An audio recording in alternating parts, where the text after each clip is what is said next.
Willow Creek was a small town, the kind of place where everyone knew each other's name. After 20 years on the force, Ethan had learned that most trouble in Willow Creek was minor a bar fight, a stolen bicycle, or the occasional teenager sneaking beer into the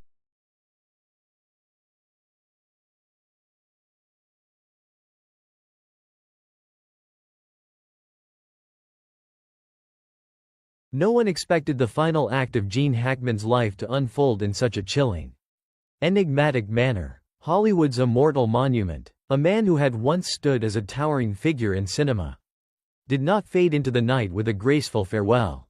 There was no grand tribute, no last walk down the red carpet, no emotional final interview reminiscing on a lifetime of legendary performances. Instead, there was only silence, a haunting, oppressive silence that clung to the walls of his secluded Santa Fe mansion.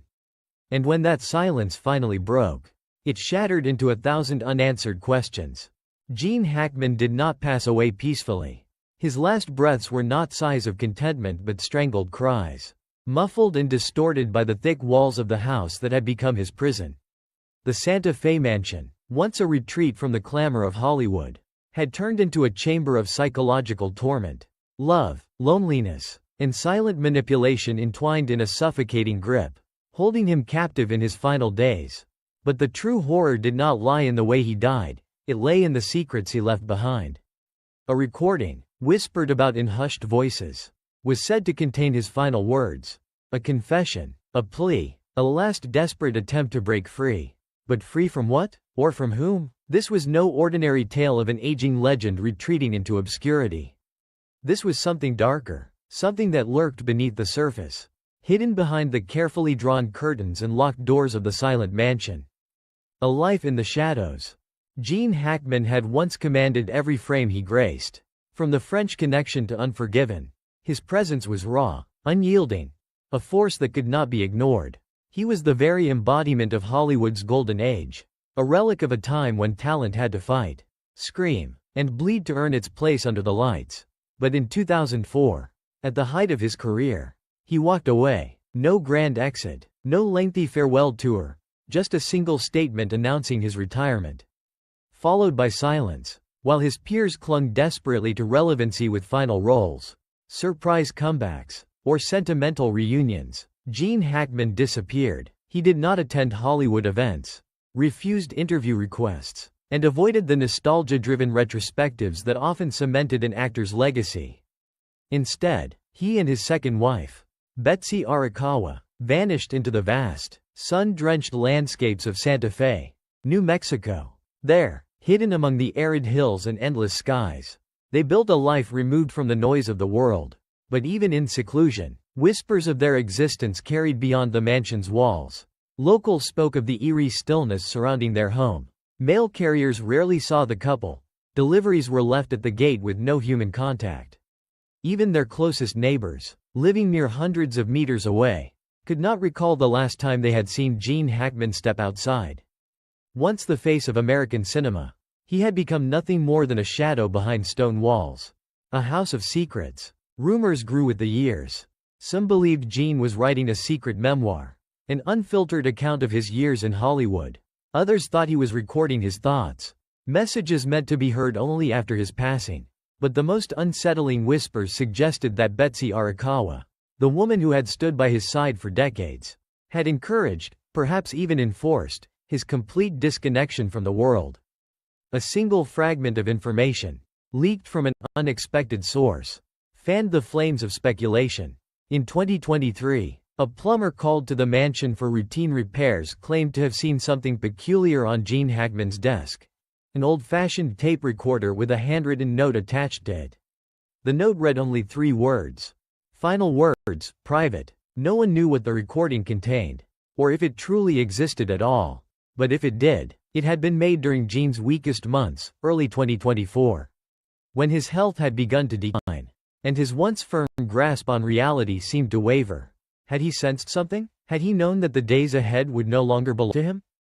Or had the silent mansion already become his prison long before his final hour? The final descent. As the months passed, Gene's disappearance became more pronounced. He cancelled his regular health checkups, ignored messages from old colleagues, and refused to respond to letters from the few friends who still reached out. A journalist, determined to check on his well-being, sent a letter directly to the mansion. The response that came back was chilling in its simplicity. A blank sheet of paper, carrying only 3 words, "Let me be." It was as if the Gene Hackman the world had known, the man who had once brought complex, layered characters to life, no longer existed. His final days inside the silent mansion remain a mystery. There were no emergency calls, no hospital visits, no final goodbyes. Only when weeks had passed without a sign of life did someone finally take action. A delivery person, concerned by the uncollected packages piling up at the gate, alerted the authorities. When the police arrived and forced open the doors, they stepped into a scene that sent shivers down their spines. Everything inside the house was meticulously arranged, as though frozen in time. The dining table was set for two. 2 glasses placed perfectly opposite each other, each containing only a few drops of amber liquid. The beds were made, the books left open on their last read pages. There were no signs of struggle, no forced entry. Only a single object stood out amidst the eerie stillness. The tape recorder, neatly placed among a pile of pristine white napkins. One of the investigators, his hands trembling, reached for the device and pressed play. Silence. The tape was empty. No voice, no message, nothing. But in the internal report, one detail stood out. A single silver strand of hair was found tangled at the bottom of the recorder. A reminder that someone had once held it, had once spoken into it. But whether the recording had ever existed, or whether it had been erased, remains a mystery. The legacy of the silent mansion. Gene Hackman's daughter, Leslie, was the first family member to step inside the house after the discovery. She did not cry. She did not protest. She simply stood in the doorway, staring at the space where her father had spent his final years. And then she spoke. They wrote their own script. I couldn't change it. To this day, she remains the only person rumored to have heard the lost recording. But when questioned about its contents, she offered no answers, no confirmation, no denial, just silence. The mansion remains empty, its heavy wooden doors locked, its windows covered in dust. Locals say they can still feel the weight of its past, lingering in the air like an unfinished symphony. The house, once a retreat, had become something else entirely. A tomb, a story without an ending. A whispering void where secrets lie buried deeper than any grave. And so, the question remains, what did Gene Hackman say on that final night? And who, if anyone, truly listened? The silent mansion.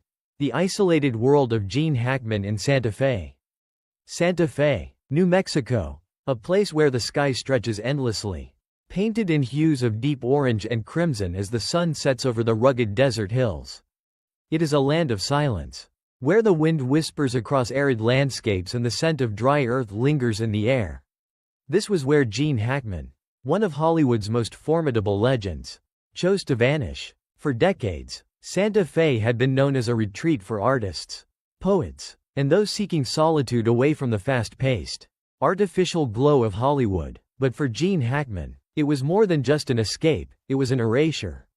A carefully curated exile, where the world he had once ruled as an actor became nothing more than a distant memory. His home, nestled in the outskirts of Santa Fe, became infamous among the locals. A grand yet uninviting estate, surrounded by high walls and an iron gate that remained perpetually locked. At first, it was merely another private residence of a retired star. But as the years passed and the stories grew, it became something more. People started calling it the Silent Mansion, the house that swallowed a legend. Unlike the grand Hollywood estates filled with luxurious parties and famous guests, Gene Hackman's Santa Fe mansion remained eerily still. No galas, no visitors, no paparazzi sneaking past the gates. Even those who lived nearby rarely saw signs of life within its walls. The mansion itself was a fortress of stone and glass, modern yet devoid of warmth. The architecture blended into the landscape, almost as if it were trying to disappear along with its owner. To those who passed by, it felt less like a home and more like a monument to isolation, a place where time stood still. Mail carriers recalled their unusual instructions: never ring the bell, never attempt to hand deliver a package, Everything was to be left at the gate. Any attempt at direct interaction was met with silence. One delivery worker claimed he once caught a glimpse of movement behind the heavy curtains, a shadow. A fleeting presence, but nothing more. Even service personnel, those few who were granted entry to fix minor issues in the house, spoke of an eerie, unsettling atmosphere. It wasn't just quiet, it was oppressive. The air inside felt heavy, as if it were carrying the weight of unspoken words, unshed tears, untold secrets. A plumber, hired for what should have been a routine repair, later recounted the feeling of being watched the entire time he worked.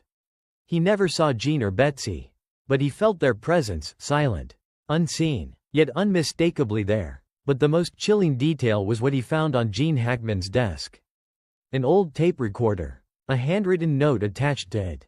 Final words, private. He never dared ask about it. He simply finished his work, collected his payment, and left. But he never forgot what he saw. A life cut off from the world.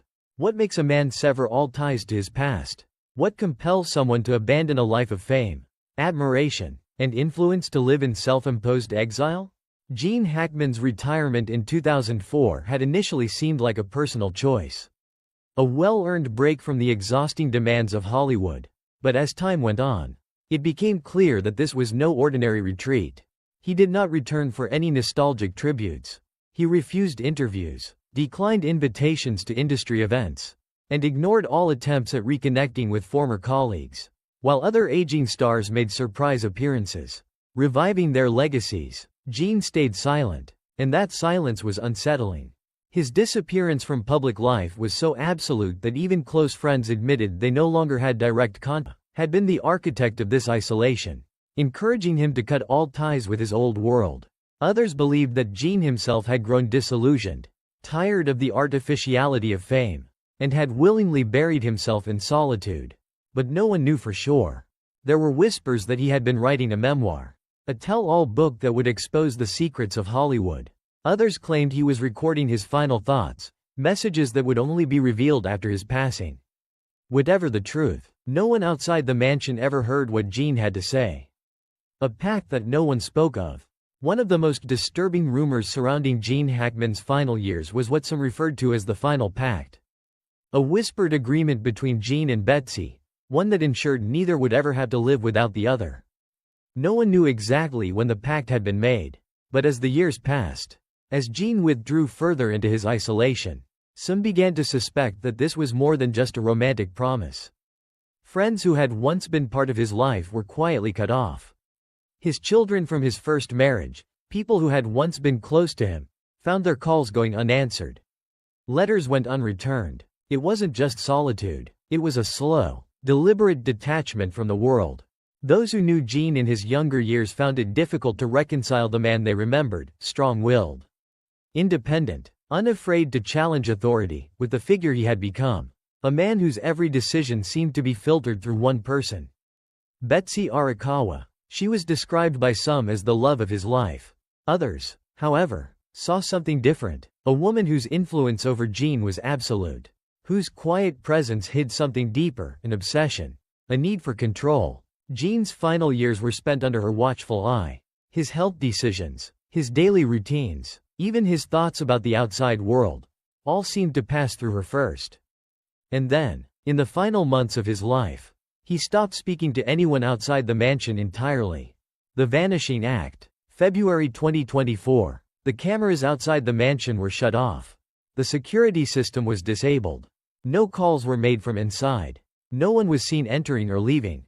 The silent mansion had become a sealed box, cut off from the world entirely. Weeks passed, and no one heard a word from Gene or Betsy. Then, one day, a delivery worker noticed something strange. Packages had started piling up at the front gate. They hadn't been collected for weeks. Something was wrong. The authorities were called. When they forced open the front door, what they found was something out of a carefully orchestrated film scene. The house was untouched. The dining table was set for two, as if expecting a final meal that had never been eaten. Two glasses faced each other, containing only the last remnants of a drink. The curtains were drawn, allowing no sunlight to enter. And then there was the tape recorder. It was placed neatly on a table, its presence deliberate. Someone had left it there. waiting to be found. But when an investigator pressed play, expecting to hear Gene Hackman's last words, there was nothing. The tape was blank. Had it been erased? Had it ever contained anything at all? Or had Gene Hackman's final confession been stolen, buried along with the truth of what had really happened inside the silent mansion? A house that speaks without words. Gene Hackman's daughter, Leslie, was the only family member allowed inside after the discovery. She did not cry. She did not ask for answers. She simply stood in the entrance, staring at the empty home, before whispering a single sentence. They wrote their own script. I couldn't change it. To this day, no one knows exactly what happened in the mansion. Was it a peaceful agreement between two people who had lived their lives on their own terms? Or was it something else, a secret? A decision made long before their final days arrived? The mansion still stands, untouched, a silent monument to a legend who disappeared long before his death was ever announced. Some say it is haunted, not by ghosts, but by something worse, by silence, by unanswered questions, by the weight of a story that no one was ever meant to hear. Whispers of control, the secrets and unsettling signs. In the quiet isolation of Santa Fe, behind the walls of the silent mansion, something was happening to Gene Hackman, something that those closest to him never saw coming. The man who had once been a symbol of power and authority on screen was slowly fading into the shadows of his own life. It wasn't just old age. It wasn't just a natural retreat from the world. It was something else, and the few people who stepped inside the mansion in its final years, workers, delivery personnel, and the rare visitor, began noticing unsettling details that suggested a darker truth beneath the silence. The tape recorder and the man who saw too much. In 2023, a plumber was called to the mansion for what should have been a routine job. A simple pipe leak, nothing out of the ordinary.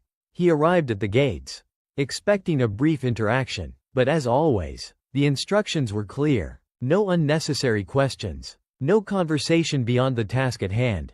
Finish the job quickly and leave. When he stepped inside, the house felt colder than expected, not in temperature, but in atmosphere. The stillness wasn't comforting, it was suffocating. He noticed that most of the windows were tightly covered, blocking out the outside world entirely. Gene Hackman was nowhere to be seen. Neither was Betsy. Instead, a housekeeper led him to the area needing repairs. Her voice low, her manner hurried, as if she wanted him out as soon as possible. But it was when he walked past Gene Hackman's private study that he saw it, just for a second. Through the crack of a slightly open door. An old tape recorder. A single sheet of paper. Handwritten, taped to the device. Final words, private. It sent a chill down his spine. Something about the wording, about the deliberate placement of the note, felt wrong, like a message left behind, waiting for someone to find it. He wanted to ask about it, but something in the air, some invisible pressure, told him not to. He fixed the leak, he took his payment, and he left. Later, when he told the story to a friend, he couldn't shake the feeling that the tape recorder contained something important, something Gene Hackman had wanted the world to hear, but had been unable to say. But if that was the case, why was it never found? Had someone erased it? Or had someone made sure it was never played in the first place? Gene Hackman's fading presence. Those who had known Gene in his prime described him as a man of unwavering strength.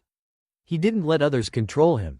He chose his roles carefully, turned down million-dollar scripts without hesitation, and never backed down from his own beliefs.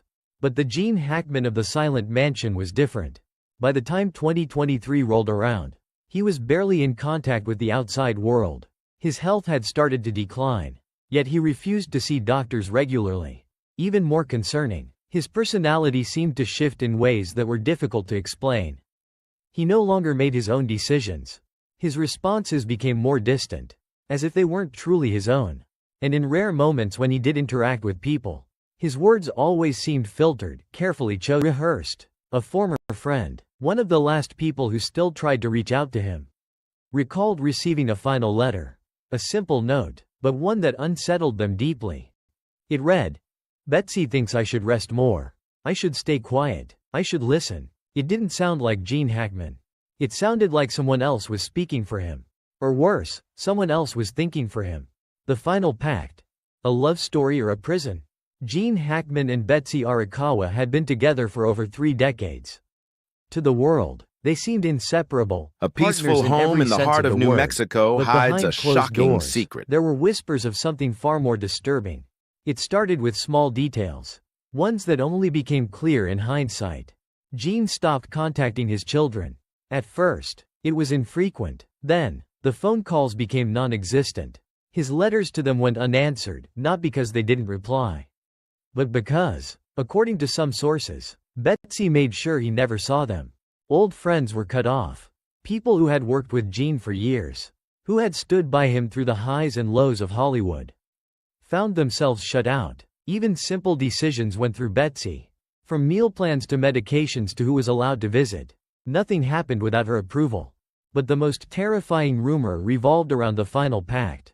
Somewhere in the depths of their isolation, it was believed that Gene and Betsy had made a chilling agreement, one that ensured neither of them would ever have to live alone. If one of them died, the other would follow. Not out of grief, not out of despair, but because they had decided, long ago, that their lives were too intertwined to be separated. A romantic gesture? Or something much more sinister? No one knew for sure. But what people did know was this. Betsy was obsessed with keeping Gene by her side. She had a fear of abandonment so strong that she refused to let anyone, even his family, take a part of him away. And when Gene Hackman's final days came, she was the only one who truly knew what happened inside the silent mansion. The unanswered questions. When authorities entered the house in early 2024, they found everything perfectly arranged. The dining table, the untouched glasses of amber liquid, the closed curtains, the eerie feeling of a home that had been prepared for something. But the most unsettling discovery was the one thing they didn't find. The tape recorder. It was gone. The same tape recorder that the plumber had seen a year earlier. The one labeled, "Final Words, Private." Had it been erased? Had it been destroyed? Or had someone, somewhere, ensured that whatever Gene Hackman had wanted to say would never be heard? Gene Hackman's daughter, Leslie, remained silent on the matter. She never revealed whether she had found anything in the mansion after the authorities left. But in one rare interview, when asked what she thought happened to her father in his final days, she gave an answer that only deepened the mystery. Some stories aren't meant to be told. To this day, no one knows the full truth about what happened inside the silent mansion. What was on the tape? Who made sure it was never played? And was Gene Hackman's final act truly his choice? Or was it something that had been decided for him long before his last breath? The Phantom Weeks. The haunting final days of Gene Hackman. The last weeks inside the silent mansion remain one of the greatest enigmas surrounding Gene Hackman's life. For years, his existence had been shrouded in mystery, with the outside world kept at a deliberate distance. But as 2024 approached, something changed. It was as if the mansion itself had swallowed its occupants whole, sealing them away from reality. No phone calls, no mail collected, no signs of life beyond the heavy curtains drawn tightly over every window. It was as if Gene Hackman and Betsy Arakawa had chosen to vanish before they were even gone.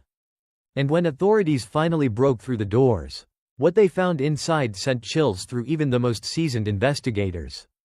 The Vanishing Act. For a long time, the residents of Santa Fe were used to the quiet presence of the silent mansion. No one questioned why Gene and Betsy never appeared in public, why their home remained locked away behind imposing iron gates. But in the final weeks of Gene's life, that silence became even more suffocating. The house staff, once minimal but consistent, were dismissed without explanation. Gene's last scheduled doctor's appointment was abruptly cancelled. Even the security cameras surrounding the property, devices that had always been operational, were turned off on February 14, 2024, at exactly 5:32 p.m. From that moment on, there was no record of what happened inside. The only sign that something was deeply wrong came from the deliveries that stopped being collected at the front gate. Groceries, mail, even prescribed medications, all left untouched. At first, the delivery workers assumed it was a mistake. But as the pile of packages grew, so did their concerns. It took weeks before someone finally made the call to local authorities. And by then, it was already too late. A house preserved in time.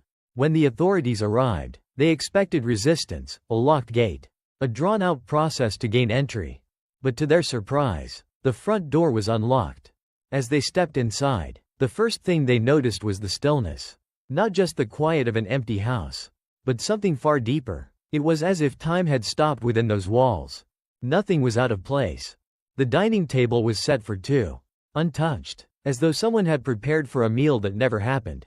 2 glasses of whiskey sat across from each other, only a few drops remaining at the bottom of each. The air inside was thick, stale, like a home that had been abandoned for years, even though everything suggested its occupants had only just left. But the most unsettling detail? Nothing showed signs of struggle. No overturned furniture, no broken objects, no notes left behind, only an eerie perfection, like a staged scene waiting for its audience. The presence of something unseen. As investigators moved deeper into the house, they noted other disturbing details. In the bedroom, Gene's reading glasses were folded neatly beside an open book, one he would never finish. The sheets on the bed were barely disturbed, suggesting that neither he nor Betsy had truly slept in days.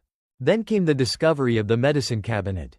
Inside, authorities found an unsettling collection of sedatives, painkillers, and high-dose sleeping pills, the kind usually prescribed to patients with terminal illnesses. Yet, Gene Hackman's medical records showed no such diagnosis. So why were these medications present? And more importantly, who had been taking them? Some bottles were nearly empty, while others remained untouched, as if their use had been planned but never executed. It was clear that Gene and Betsy had been preparing for something. But what? And why had it been abandoned halfway? The tape recorder that wasn't there. Then came the most chilling absence. The plumber who had visited the mansion a year prior had spoken of a tape recorder. One that had a note reading, "Final words, private." But when authorities searched the study, the tape recorder was gone. Had it been destroyed? Or had someone taken it before the authorities arrived? If Gene had left behind a final message, it had been erased from existence. And whatever he had wanted to say before his last breath was now lost forever. A house that refused to speak. Leslie Hackman, Gene's daughter, arrived at the silent mansion a few days after the investigation began. She did not cry. She did not demand answers. She simply stood in the doorway, looking at the house that had taken her father in, and whispered. They were waiting for something, but it never came. She refused to elaborate on what she meant. Perhaps because she already knew the answer. Perhaps because she understood that whatever had happened inside those walls was never meant to be discovered. The truth buried forever. The final chapter of Gene Hackman's mystery. The truth, if there ever was one, had already slipped away before anyone could grasp it. By the time the authorities completed their investigation, the house had been searched. Every room inspected, every object scrutinized, yet nothing truly explained what had happened in the silent mansion during Gene Hackman's final days. There were no signs of forced entry, no distress calls, no visible struggle, only absence, an absence that clung to the walls of the house like a ghost. A presence so heavy that even those who stepped inside claimed to feel it, an overwhelming, inescapable emptiness. Leslie Hackman, the daughter who came too late. When Gene Hackman's daughter, Leslie, arrived at the mansion, she was met with a sight that felt eerily staged. She stepped through the front door and found everything exactly as it had been left. The dining table, untouched. The whiskey glasses, only barely drained. The heavy curtains, blocking out all light. For years, Leslie had tried to reach her father, only to be met with silence. Letters unanswered, calls ignored. It had become clear that Gene had not been in control of his own isolation. And now, she was standing in the middle of a house that felt like a grave. Not just for her father, but for the truth. When asked about her reaction to the discovery, she simply said, "They wrote their own ending. I couldn't change it." The missing tape recorder. A secret that vanished. Among all the unanswered questions, one stood above the rest. The tape recorder. It had been there, a year before. The plumber had seen it, had read the note attached to it, "Final words, private." But now? It was gone. There was no sign of it in Gene Hackman's study. No mention of it in the police reports. Had it been erased? Hidden? Taken by someone before the house was searched? And if Gene had truly recorded his last words, what had he said? A final confession? A desperate plea? A warning? Or had he never gotten the chance to say anything at all? Did Betsy Arakawa control Gene until the end? Even in the wake of Gene's death, One person refused to answer any questions. Betsy Arakawa had always been fiercely private. But in the last years of Gene's life, that privacy had transformed into control. Gene stopped speaking to old friends. His own children were pushed out of his life. Every major decision about his health, his communication, even his thoughts seemed to pass through Betsy first. And then there was the final pact, the whispered agreement that neither of them would have to live alone. If that pact had been real, what did it mean for Gene? Had he truly made that decision? Or had it been made for him? Was his silence in those final weeks his choice? Or had he been silenced? Whatever the answer, Betsy took it to the grave with her. And the one person who might have uncovered the truth, Leslie Hackman, chose to say nothing. The house that will never speak. To this day, the silent mansion remains untouched. No one has moved in. No one has dared to buy it. Documentary filmmakers who have tried to capture its story have reported strange occurrences, technical failures, distorted audio, lost footage. It's as if the house itself refuses to let the truth be told. Or perhaps there is no truth left to tell. Because whatever happened inside the silent mansion during those final days was never meant to be known. And so, the house remains a monument not to Gene Hackman's legacy, but to his silence.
A peaceful home in the heart of New Mexico hides a shocking secret.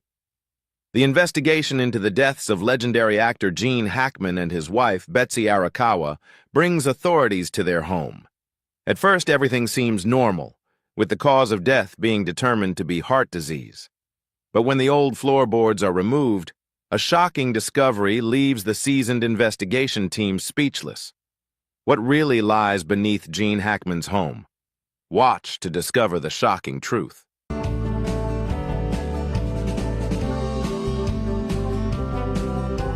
Gene Hackman first encountered the beauty of Santa Fe while working on film projects in the area and was immediately drawn to the magic of the area.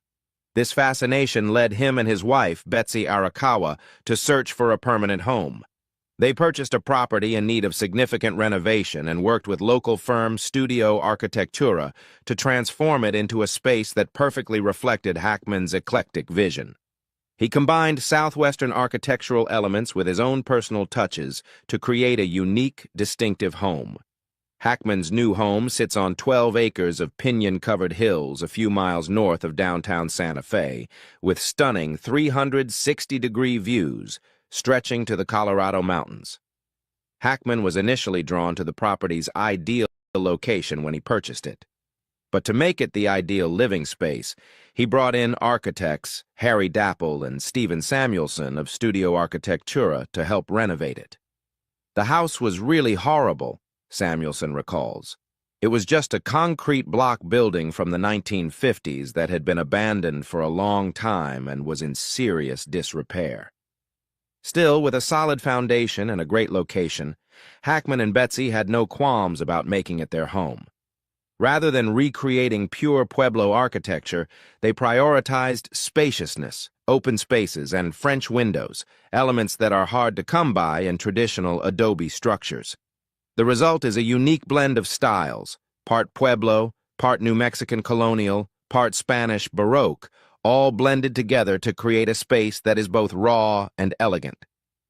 It's like an old barn converted into a large yet cozy home, Samuelson describes.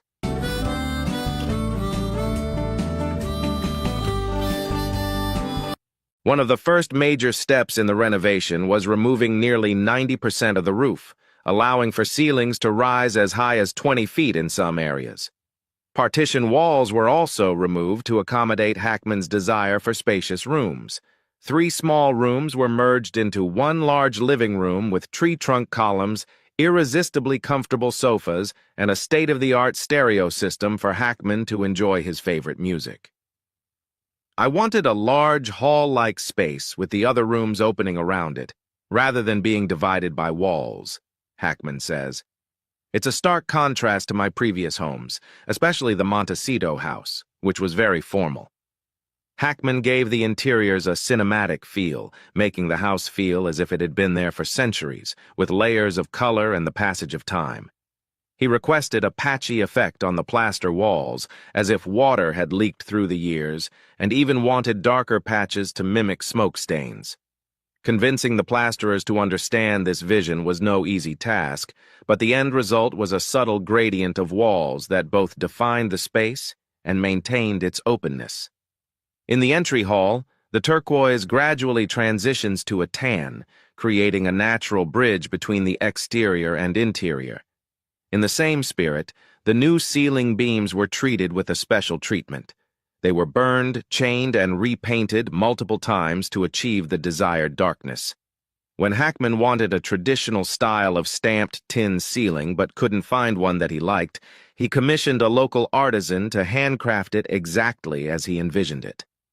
Hackman was involved in every aspect of the renovation process, more than just coming up with the idea. He worked directly with architects to shape the floor plan, specified every detail of the kitchen design, and even mixed paint colors on his own palette to guide the construction crew. A talented painter, he always had an artistic insight into the smallest details. Samuelson commented, "He was an extremely dedicated client, with exquisite taste and a great attention to detail.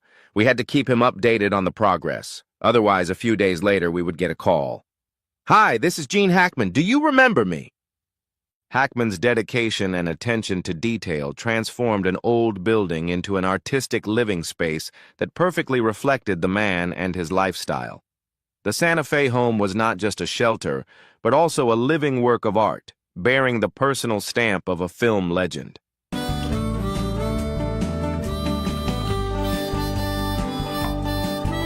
Betsy Arakawa was not only Gene Hackman's life partner, but also his partner in the renovation. She was on site most of the time, consulting with Hackman over the phone and sending him progress photos. When it came to selecting furnishings, the couple wanted the house to not look too purely Santa Fe, but instead blend elements of the American Southwest with classic European style. We bought some pieces right here in Santa Fe, but others came from auctions in New York, an antique shop in Germany that Betsy and I stumbled upon, and from Los Angeles, Hackman says. It's a great mix of the soft lines of the Southwest and the sharpness of the antiques.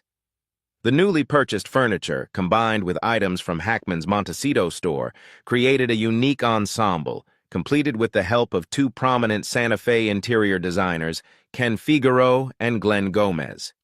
They are described by Hackman and Betsy as interior collaborators, who helped transform the home into a space filled with emotion and art.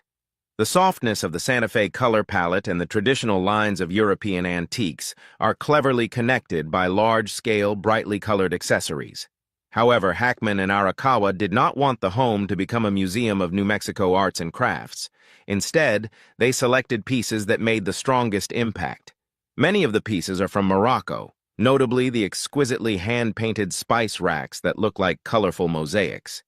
The house is not only a place to return to, but also a peaceful retreat for Hackman during short breaks from his busy schedule. He spends about 2 months here each year immersing himself in the quiet space, away from the parties and the bustle of Hollywood. During his days in Santa Fe, Hackman enjoys a simple but poetic lifestyle. When inspiration strikes, he can jump in his pickup truck and drive into the mountains to paint on canvas with oils. When he wants to relax, he spends hours sitting in the large living room, reading and listening to his favorite music, while the sunset dyes the desert red and clouds slowly drift across the mountains in the distance. In Santa Fe, Hackman finds peace and a creative space where he can escape the glare of fame and immerse himself in the pure beauty of nature and art.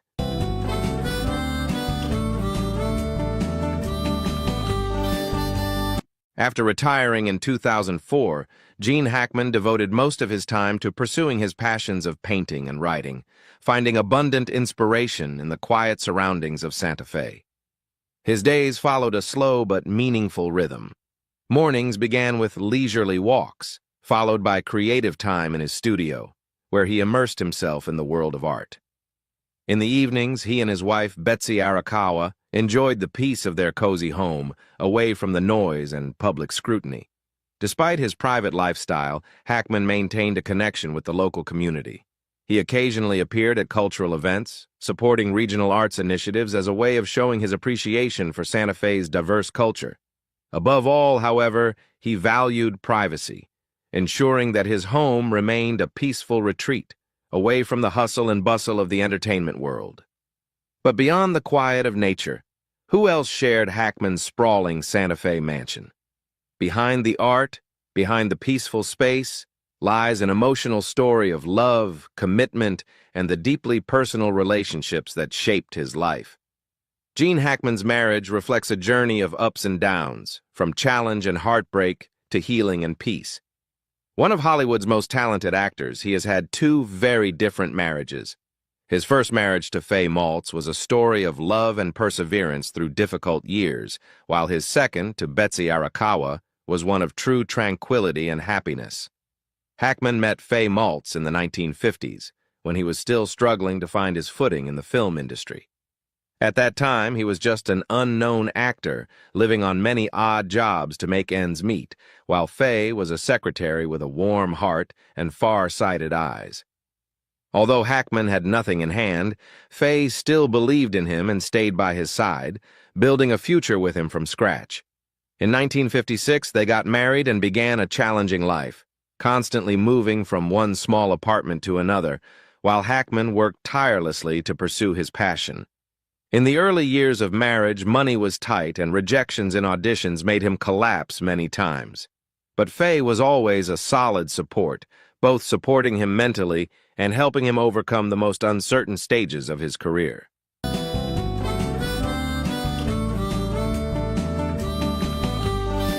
However, as Hackman began to achieve success, the changes in his life and the pressure of fame gradually created a distance between them. Eventually, his first marriage ended, leaving him with many regrets. But fortunately, fate once again brought Hackman a new love. After his divorce, he met Betsy Arakawa, a classical pianist, at a fitness center in Los Angeles in the early 1980s. At that time, Hackman was in his 50s and at the peak of his career, but it was Betsy's intelligence, kindness, and passion for music that attracted him. Their relationship progressed naturally, and in 1991, the two officially married. Unlike his first marriage, which was affected by the ups and downs of fame, his marriage to Betsy brought the stability and peace he had always sought. With his career firmly established, Hackman was no longer caught up in the whirlwind of Hollywood and chose to leave the spotlight, settling down with his wife in Santa Fe, New Mexico. It was here that he found a balance between art and life, enjoying simple but extremely precious moments of everyday life. Over 3 decades together, Gene Hackman and Betsy Arakawa built a quiet but loving life. She was not only his life partner, but also his confidant, always supporting him in every step of his life. In contrast to the tensions in his first marriage, this time, Hackman found true peace, not in the glamour of Hollywood, but in the arms of the woman who always accompanied him, in a simple but loving house in Santa Fe.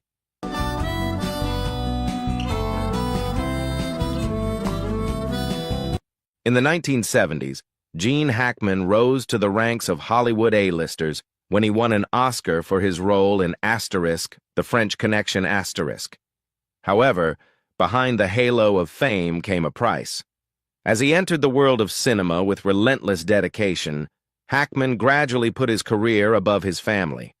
This created a distance between him and his children, making the relationship distant and full of worries.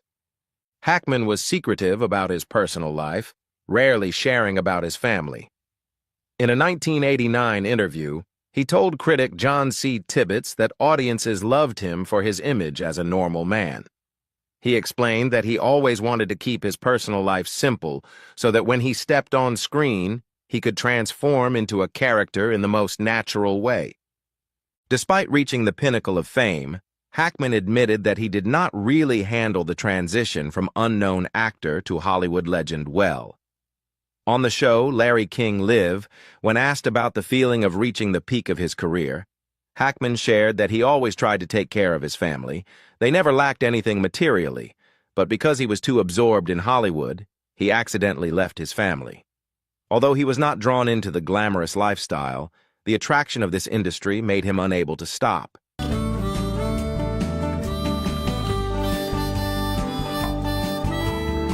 Hackman and his first wife, Faye Maltese, welcomed their first son, Christopher Allen Hackman, in 1960. However, the constant business trips caused him to miss many important moments in his son's growth.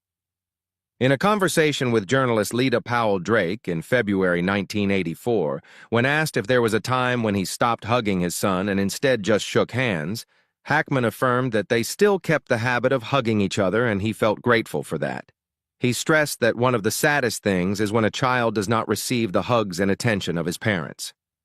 However, in a 2011 interview, Hackman admitted that he lost touch with his son quite early. When asked if he had any advice for his son, he frankly said that the time he spent filming away from home made it difficult for him to return and immediately assume the role of a strict father. The long separation created a gap in their relationship. However, Hackman still had an influence on his son. In an interview with Empire in January 2020, he revealed that Christopher had intended to pursue an acting career. At the time, his son was in New York, and Hackman wrote him a few short monologues. He recalled that it was the moment he realized his passion for writing. Hackman's glittering career has brought him fame and success, but it has also cost him precious family time. Looking back, it's those moments with his children that he probably regrets, things that no award can make up for.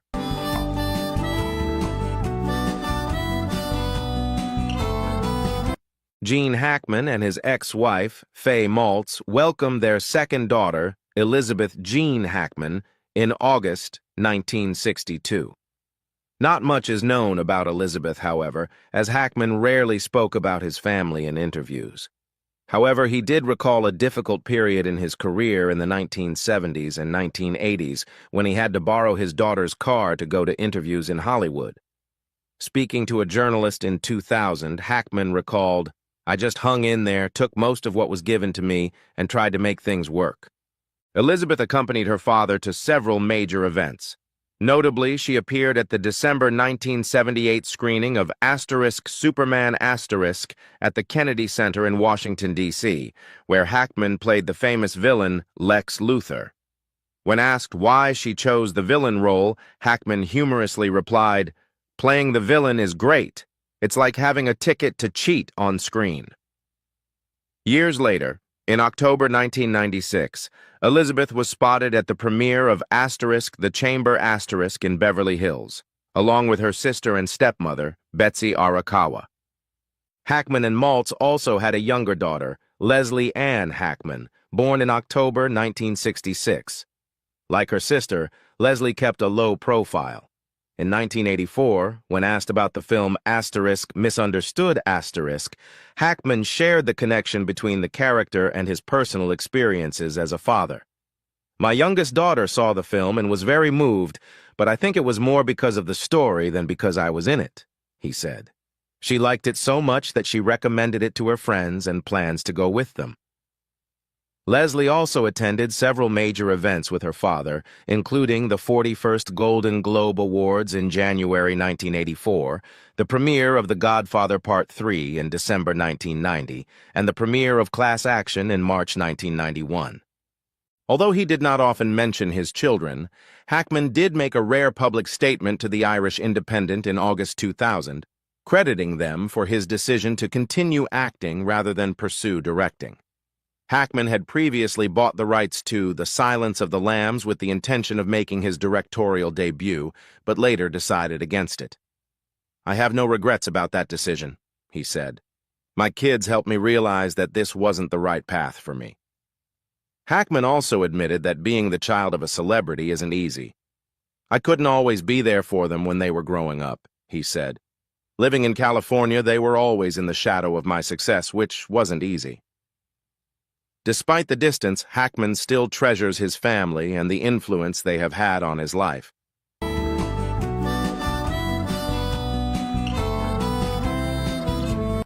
On February 26, 2025, the world was shocked by the news that legendary actor Gene Hackman and his wife, Betsy Arakawa, had been found dead at their home in Santa Fe, New Mexico. Their sudden passing left their family, friends, and fans in shock, especially Hackman's children, who were in shock over the loss. The bodies of the couple and one of their 3 dogs were found in the 9,000 square foot mansion when a maintenance worker decided to check on them after several days of not being able to contact them. Through a window, the worker saw Hackman lying motionless in the lobby and immediately alerted security, who quickly arrived at the scene. Upon entering, authorities discovered that both Hackman and Arakawa were dead and their bodies were in a state of decomposition, indicating that they had likely passed away several days earlier. The other 2 dogs survived, adding to the mystery. An initial investigation found no signs of forced entry or disturbances inside the home, nor were any valuables missing. An autopsy and pacemaker reading suggested Hackman may have died on February 17th from cardiac arrest. However, the cause of Arakawa's death remains unclear as there were no obvious signs of trauma or poisoning. Carbon monoxide poisoning was also ruled out after tests came back negative. Some medical experts theorize that Hackman, who had a history of heart disease, may have suffered a sudden heart attack that caused him to collapse in the foyer. Meanwhile, Arakawa, upon discovering her husband, may have been in a state of extreme grief, leading to broken heart syndrome, a rare condition that can cause rapid heart failure and death. Other speculations include that the couple may have had underlying health conditions or that they had made a personal agreement not to call emergency services in case of an emergency. In addition, the dry and warm conditions in the house slowed down the normal decomposition process, making it difficult to determine the exact cause of death.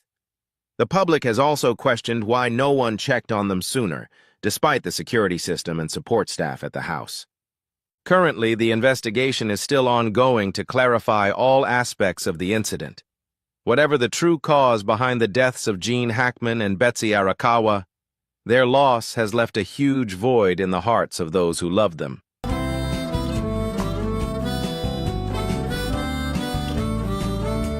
Gene Hackman had been away from the Hollywood spotlight since retiring in 2004, enjoying a quiet life with his wife, Betsy Arakawa. So the news of their sudden deaths sent shockwaves through the entertainment world. Hackman was considered one of the greatest actors of his time, known for his performances in The French Connection and Unforgiven. Immediately after the news was announced, a series of tributes from colleagues and fans flooded social media. Clint Eastwood expressed his deep condolences, calling Hackman a dear friend who I will miss forever, while legendary director Francis Ford Coppola praised him as a true icon of cinema. In addition, Betsy Arakawa, although not a familiar face in the entertainment industry, was highly respected by friends and relatives. She worked closely with Hackman for decades, and their enduring relationship has been hailed as one of Hollywood's few great love stories. However, the couple's passing has sparked much speculation on social media. Some have questioned whether there was foul play behind the incident, especially since no emergency call was made.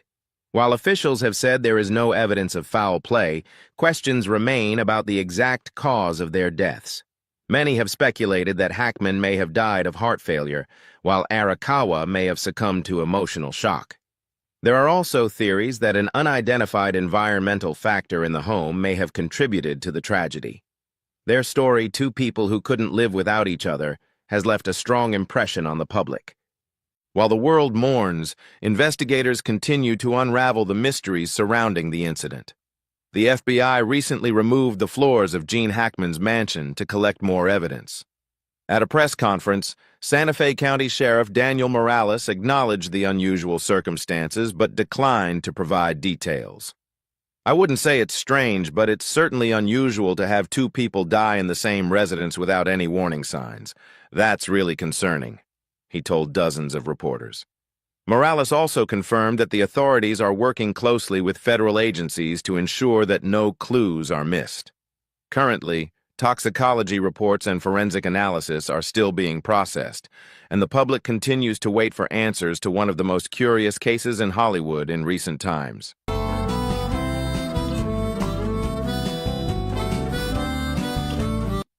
Sheriff Morales' cryptic response only fueled the speculation surrounding the case. What prompted the FBI to tear down Gene Hackman's floors? Was there something hidden all these years? According to inside sources, the decision to remove the hardwood floors was no random act. Forensic experts used heat mapping technology and found several unusual areas beneath the mansion's floors. The findings raised theories about a buried secret, a hidden treasure, a hidden room, or even long-lost documents. Initially, the investigation focused on the cause of death of Hackman and Betsy Arakawa. There were no signs of external injuries, no carbon monoxide poisoning, and no evidence of foul play. However, the FBI's broadening of the investigation suggests that the mansion itself may hold the answers. News of the removal of the parquet immediately attracted attention, leading to a flurry of theories from the public. Some suggested that Hackman, who was known for his private lifestyle, might have been hiding something important inside the house. Was there a secret safe, a hidden room, or even some big secret involving Hollywood? Speculation was rife on online forums. Some believed that the investigation could be related to events in Hackman's past, especially given his extensive career and connections in the entertainment industry. There was even a theory that the FBI was looking for important documents, hidden assets, or even evidence of a previously unsolved crime. Forensic experts, meanwhile, insisted that removing the parquet was not a routine investigative procedure unless there was a specific reason to believe that something important was underneath. Possibilities include traces of an event that was previously overlooked, forensic evidence related to a past incident, or even chemicals that could indicate an environmental hazard in the home. Adding to the mystery is the silence of the Hackman family and close associates. They have not spoken at all about the investigation, raising suspicions that a major discovery could be imminent. If the FBI does find important documents or previously unknown assets, it could change the course of legal issues surrounding Hackman's will and inheritance. Is this simply an investigation into the cause of death, or is it the opening of a larger mystery? As investigators continue to unravel the case, the public remains anxiously awaiting answers.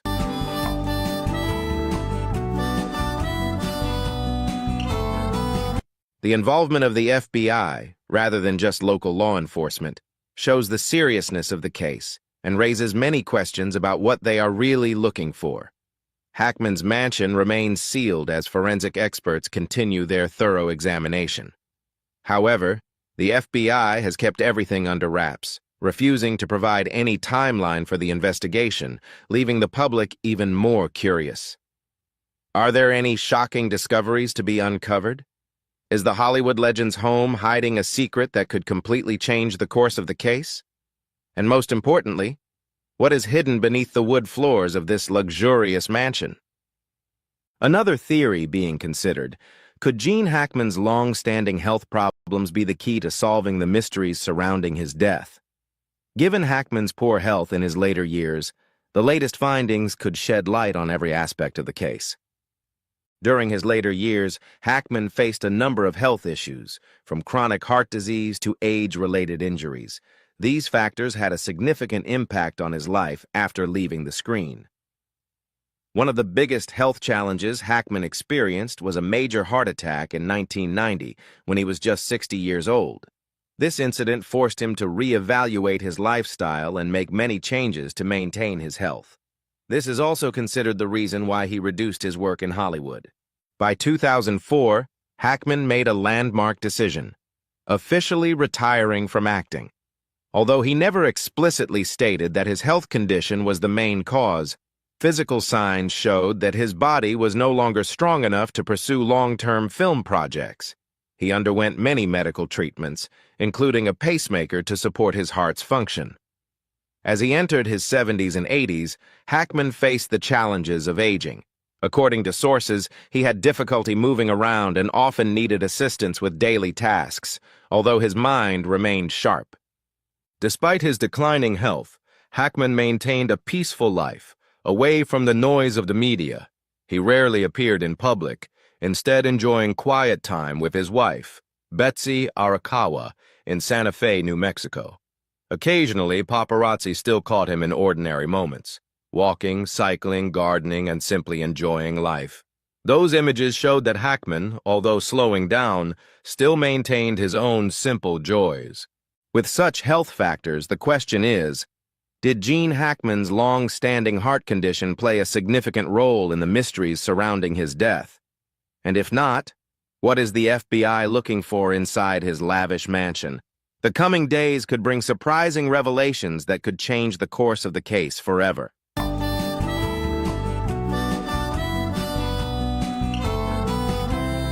In 2012, Gene Hackman was lucky to survive a serious bicycle accident in Florida. He was riding his bike when he was struck by a pickup truck at the age of 82. Such a collision would have been a death sentence for an older person, but Hackman made a miraculous recovery.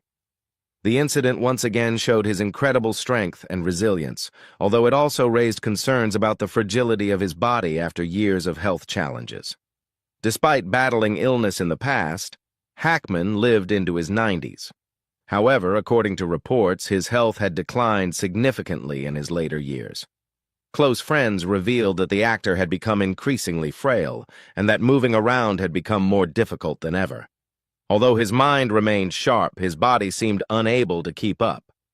Sadly, in February 2025, Gene Hackman and his wife, Betsy Arakawa, were found dead in their home. The passing of both Hackman and his wife has led to much speculation about the true cause of the tragedy. Data from Hackman's pacemaker confirmed that his heart stopped beating on February 17th, but the exact cause remains unclear.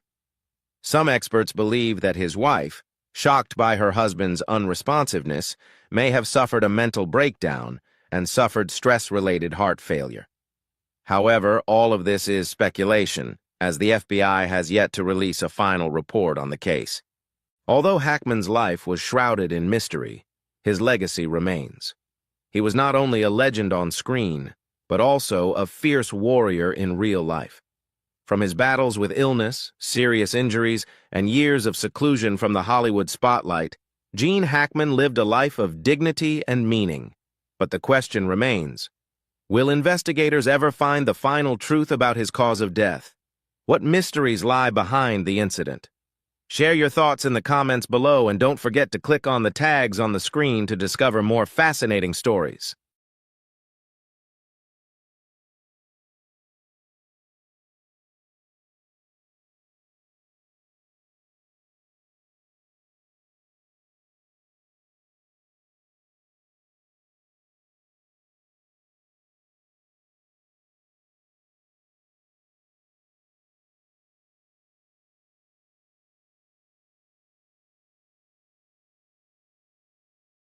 Jack Miller lived alone in a rundown apartment in the Bronx, one of the roughest neighborhoods in New York City.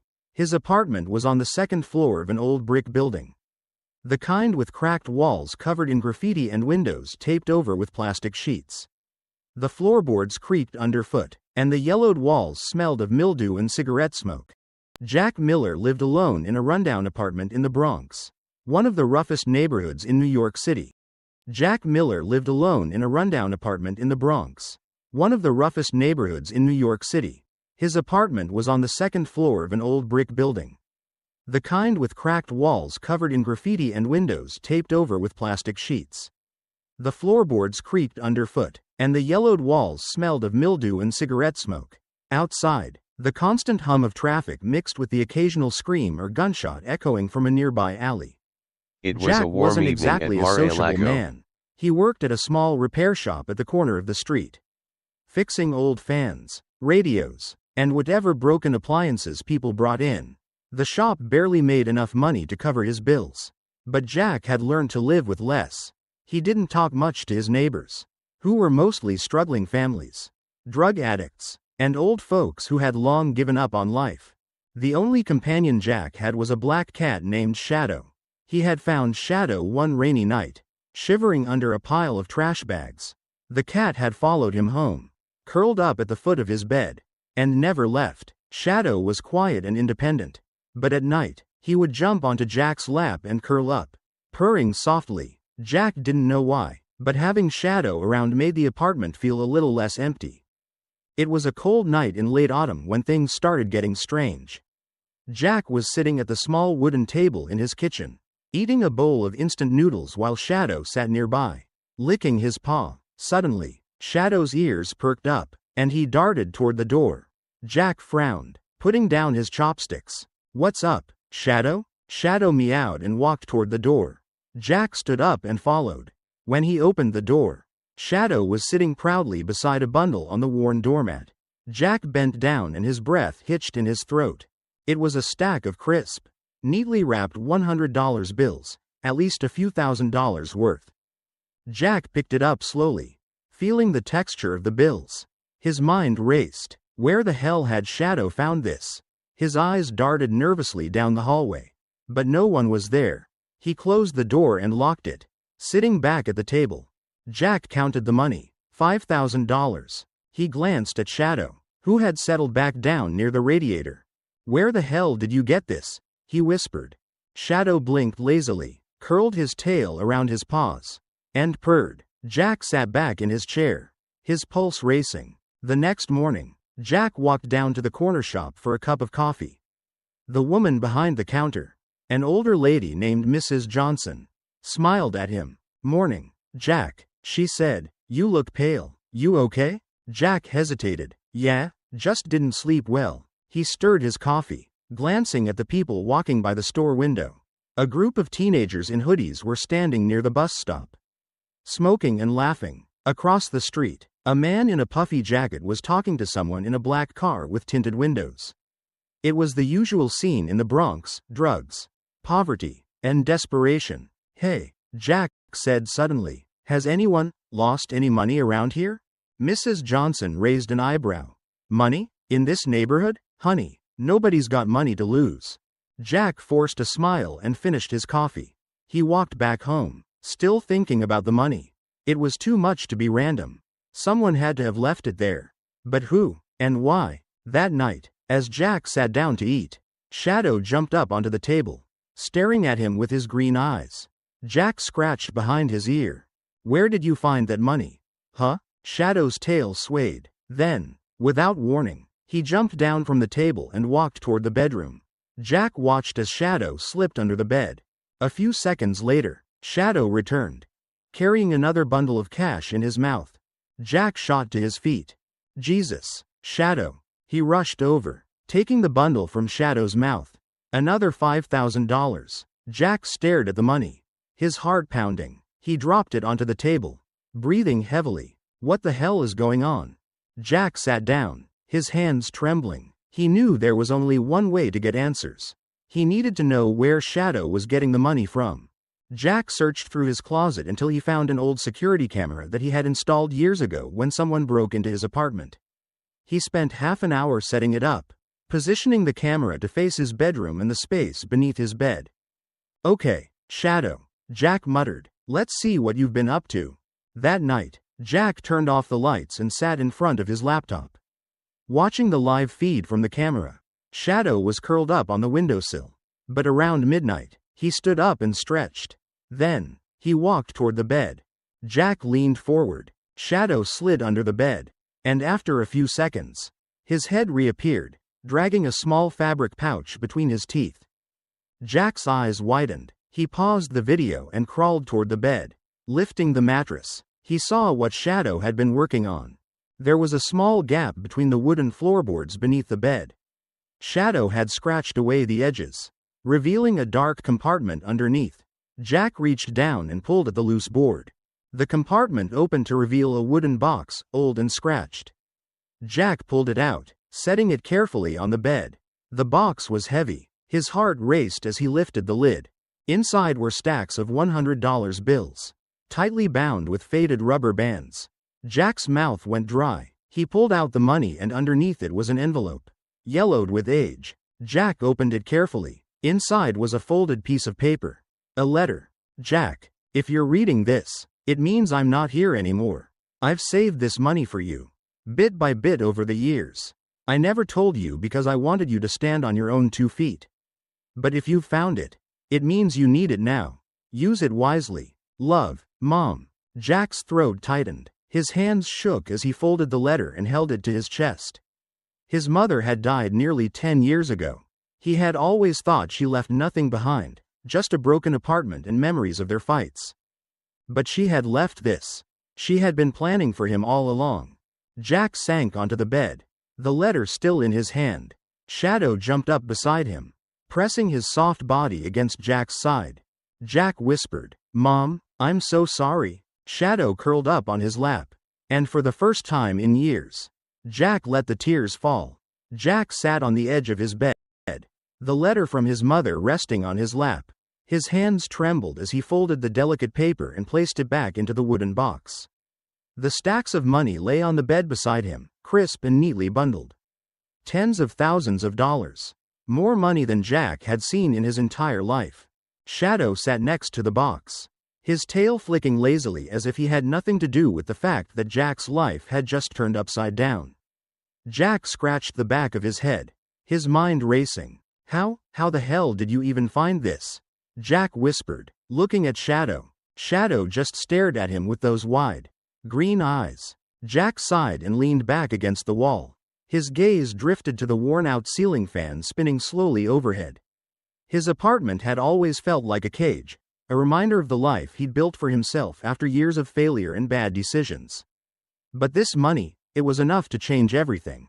Or ruin it. Jack's mind wandered back to the last conversation he'd had with his mother. He was 22 at the time, fresh out of a mechanic apprenticeship and eager to open his own repair shop. His mother had told him it was a bad idea. "You don't know what you're getting into, Jack. You need more experience first. But Jack had been young, proud, and stupid. You don't trust me, he had shouted at her. You think I'm going to fail? Just like Dad, huh? His mother had stood silently in the kitchen, her arms crossed. I just don't want to see you get hurt. Jack, I don't need your help. And with that, he had left. He spent the next 3 years bouncing from one dead-end job to another, washing dishes, working in garages, and at one point, nearly getting arrested for fighting outside a bar. He came back only once, when he got a call from Mrs. Johnson telling him his mother was dying. By then, it was too late. She had been too weak to even sit up in bed. Jack had sat by her side, holding her hand, unable to find the right words. I'm sorry, Mom, he had whispered. She had smiled weakly. It's okay, Jack. And then she was gone. Jack squeezed his eyes shut, trying to push the memories away. But now, 10 years later, it turned out his mother had never given up on him, while he was out making mistakes and wasting years of his life. She had been saving for him, preparing for the day he would need her. What the hell am I supposed to do now? He muttered. Shadow meowed softly and rubbed against his leg. Jack sighed and picked up one of the stacks of bills. 50 grand, he whispered. Where the hell did she even get this kind of money? Jack stood up and started pacing. There was no way his mother had made this kind of money working as a cleaner. The letter didn't mention where it came from, only that she had saved it for him. Is it stolen money? Jack wondered. Did she borrow it from someone? A loan shark? He ran a hand through his hair. His mother had always been cautious with money. Hell, she used to wash out plastic bags and reuse them. There was no way she'd gotten mixed up in something illegal. But what if someone came looking for it? Jack sat down, his heart pounding. He needed answers, and he knew exactly where to start. Jack stood outside Mrs. Johnson's apartment door, his hands shoved deep into the pockets of his jacket. He could hear the sound of the television playing on the other side of the door, some talk show host laughing.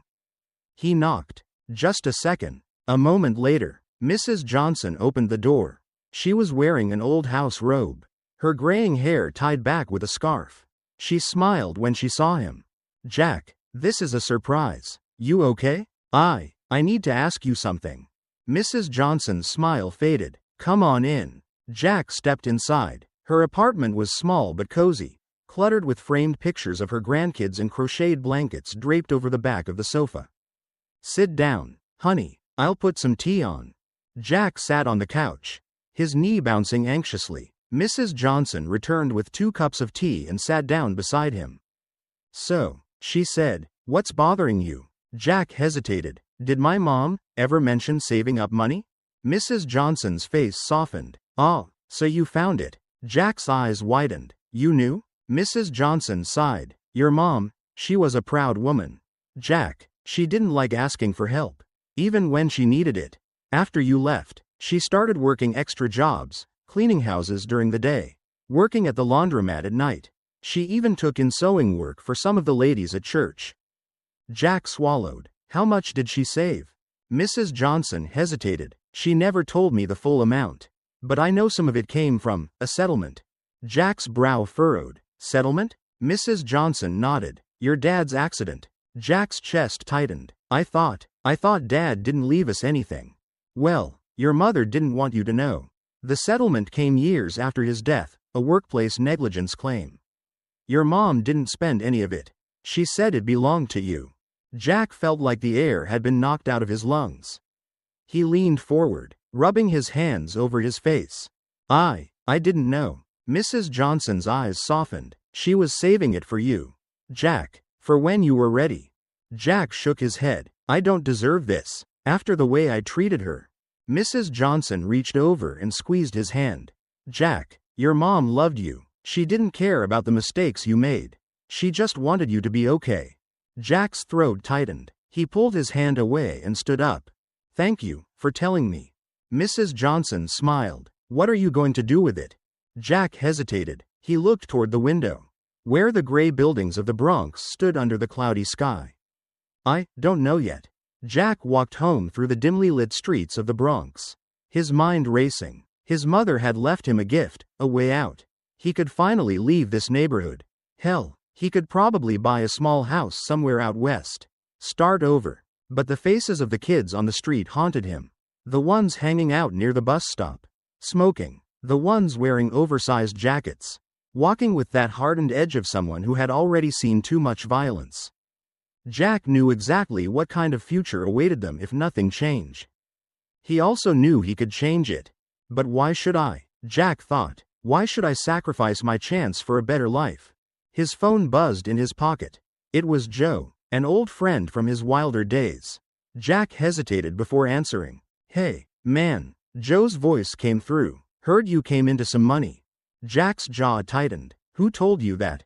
Joe laughed. Small neighborhood. Jack, word travels fast. So, you need some help figuring out how to spend it?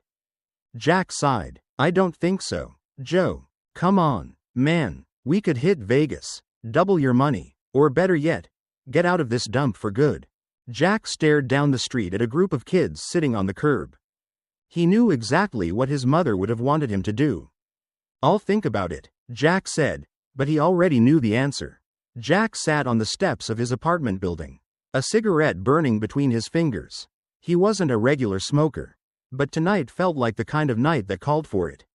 Across the street, two kids in oversized jackets were passing around a joint. A police cruiser rolled by slowly, and the kids melted into the shadows.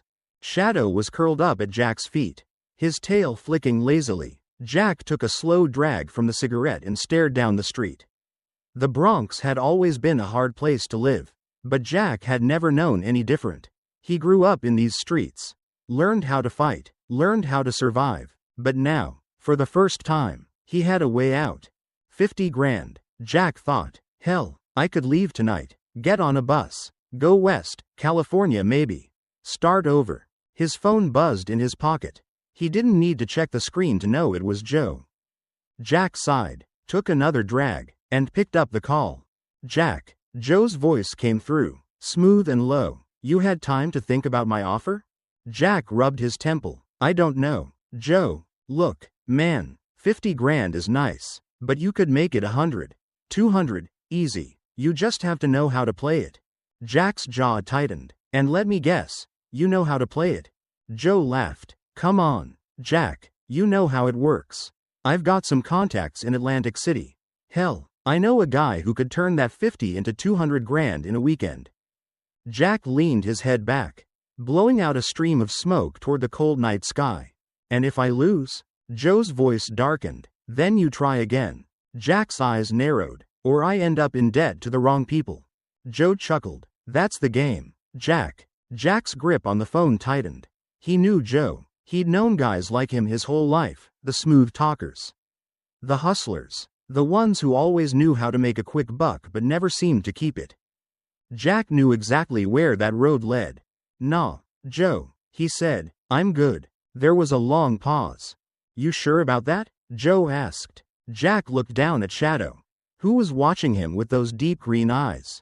The cat's tail curled around his paws. Yeah, Jack said, I'm sure. Joe sighed. Suit yourself. Jack hung up and tossed the cigarette into the gutter. He sat there for a long time, listening to the distant sound of sirens. The next morning, Jack woke up to the sound of pounding on his door. Shadow hissed and darted under the couch. Jack rolled out of bed, rubbing the sleep from his eyes. Yeah, hold on. He opened the door to find Detective Riley standing in the hallway. Riley was tall, sharp-featured, and had the kind of face that looked like it had seen too much of the world. His gray suit was wrinkled, and his badge glinted under the hallway light. Jack Miller? Jack frowned. Yeah? Riley pulled out a small notebook and flipped it open. Mind if I come in? Jack hesitated. What's this about? Riley smiled faintly. Why don't you let me in? And we'll talk about it. Jack stepped aside reluctantly and closed the door behind them. Riley took a seat at the small kitchen table and crossed his legs. You work at the repair shop down the street, right? Riley asked. Yeah. How long you been there? Couple of years. Riley nodded. Funny thing, couple of weeks ago, there was a robbery in Queens. Convenience store. The guy made off with about 50 grand in cash. Jack's spine stiffened. And yesterday, the convenience store owner got a call from someone saying they knew where the money was. Jack's heart pounded in his chest. You accusing me of something? Jack said. Riley smiled faintly. Not yet, but you can understand why it's suspicious. A guy like you, working at a repair shop for minimum wage, suddenly sitting on a pile of cash? Jack stood. I think you should leave. Riley didn't move. Where'd the money come from? Jack? Jack's fists clenched. It's none of your damn business. Actually, it is, Riley said, because if you don't have a good answer, this conversation is going to happen again, in an interrogation room. Jack's chest tightened. It's not stolen, he said through gritted teeth. Riley leaned back in his chair. Good, then I'm sure you won't mind if I look around. Jack stepped forward. You got a warrant? Riley smiled faintly. Not yet. Jack took a step toward him. Then get the hell out of my apartment. Riley stood, adjusting his tie. No problem, but let me give you a piece of advice. Jack, if you're sitting on dirty money, it's going to catch up with you sooner or later. Jack opened the door and gestured for him to leave. Riley smiled thinly as he stepped into the hallway. See you around, Jack. Jack slammed the door shut and locked it. He leaned against the wall, breathing hard. Shadow patted over, rubbing against his leg. Jack dropped down to the floor and ran his hand over Shadow's fur. This is bad, he whispered. Shadow meowed softly and climbed into Jack's lap. Jack closed his eyes and took a deep breath. He needed to figure out what to do with the fast. Jack sat at the repair shop later that day, disassembling an old fan. His hands moved automatically, but his mind was elsewhere. He kept replaying Riley's words in his head. If you're sitting on dirty money, it's going to catch up with you sooner or later. Joe's to him too. Double your money. Jack cursed under his breath and put down the screwdriver. Across the street, he saw Mrs. Johnson helping a young mother carry her groceries up the steps of her apartment. The woman's coat was thin and patched in places. Her little boy, no older than 6, was clutching a ragged teddy bear. Jack stared at them for a long time. He thought about his mother, how she had worked herself to the bone to give him a chance at a better life. And what had he done with it? He'd thrown it away. Now, she was giving him a second chance. But was the money really meant for him? Or was it meant for something bigger? That evening, Jack found himself walking toward St. Mary's Community Center at the edge of the neighborhood. He had passed by the place 100 times but had never gone inside. It was a small, brick building with a faded sign above the door. Jack pushed open the door. Inside, a few folding tables were set up, and a woman was handing out meals to a line of homeless men and women. A man in a white shirt and tie was stacking boxes nearby. Can I help you? The man asked. Jack hesitated. I want to make a donation. The man smiled. Sure, we accept cash or check. Jack pulled the bundle of money from his jacket pocket and set it on the table. The man's eyes widened. You're serious? Jack nodded. The man picked up the bundle and flipped through the bills. This is 10 grand. Jack shrugged. It's a start. The man stared at him. What's your name? Jack smiled faintly. Jack Miller. The man extended his hand. You just changed a lot of lives. Jack. Jack shook his hand. I hope so. As Jack turned to leave, Shadow rubbed against his leg and let out a soft purr. Jack reached down and scratched behind his ear. Let's see if we can make this a habit, Jack said. Shadow meowed in agreement.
It was a warm evening at Mar-a-Lago, the grand estate known for its grandeur and the power it symbolized.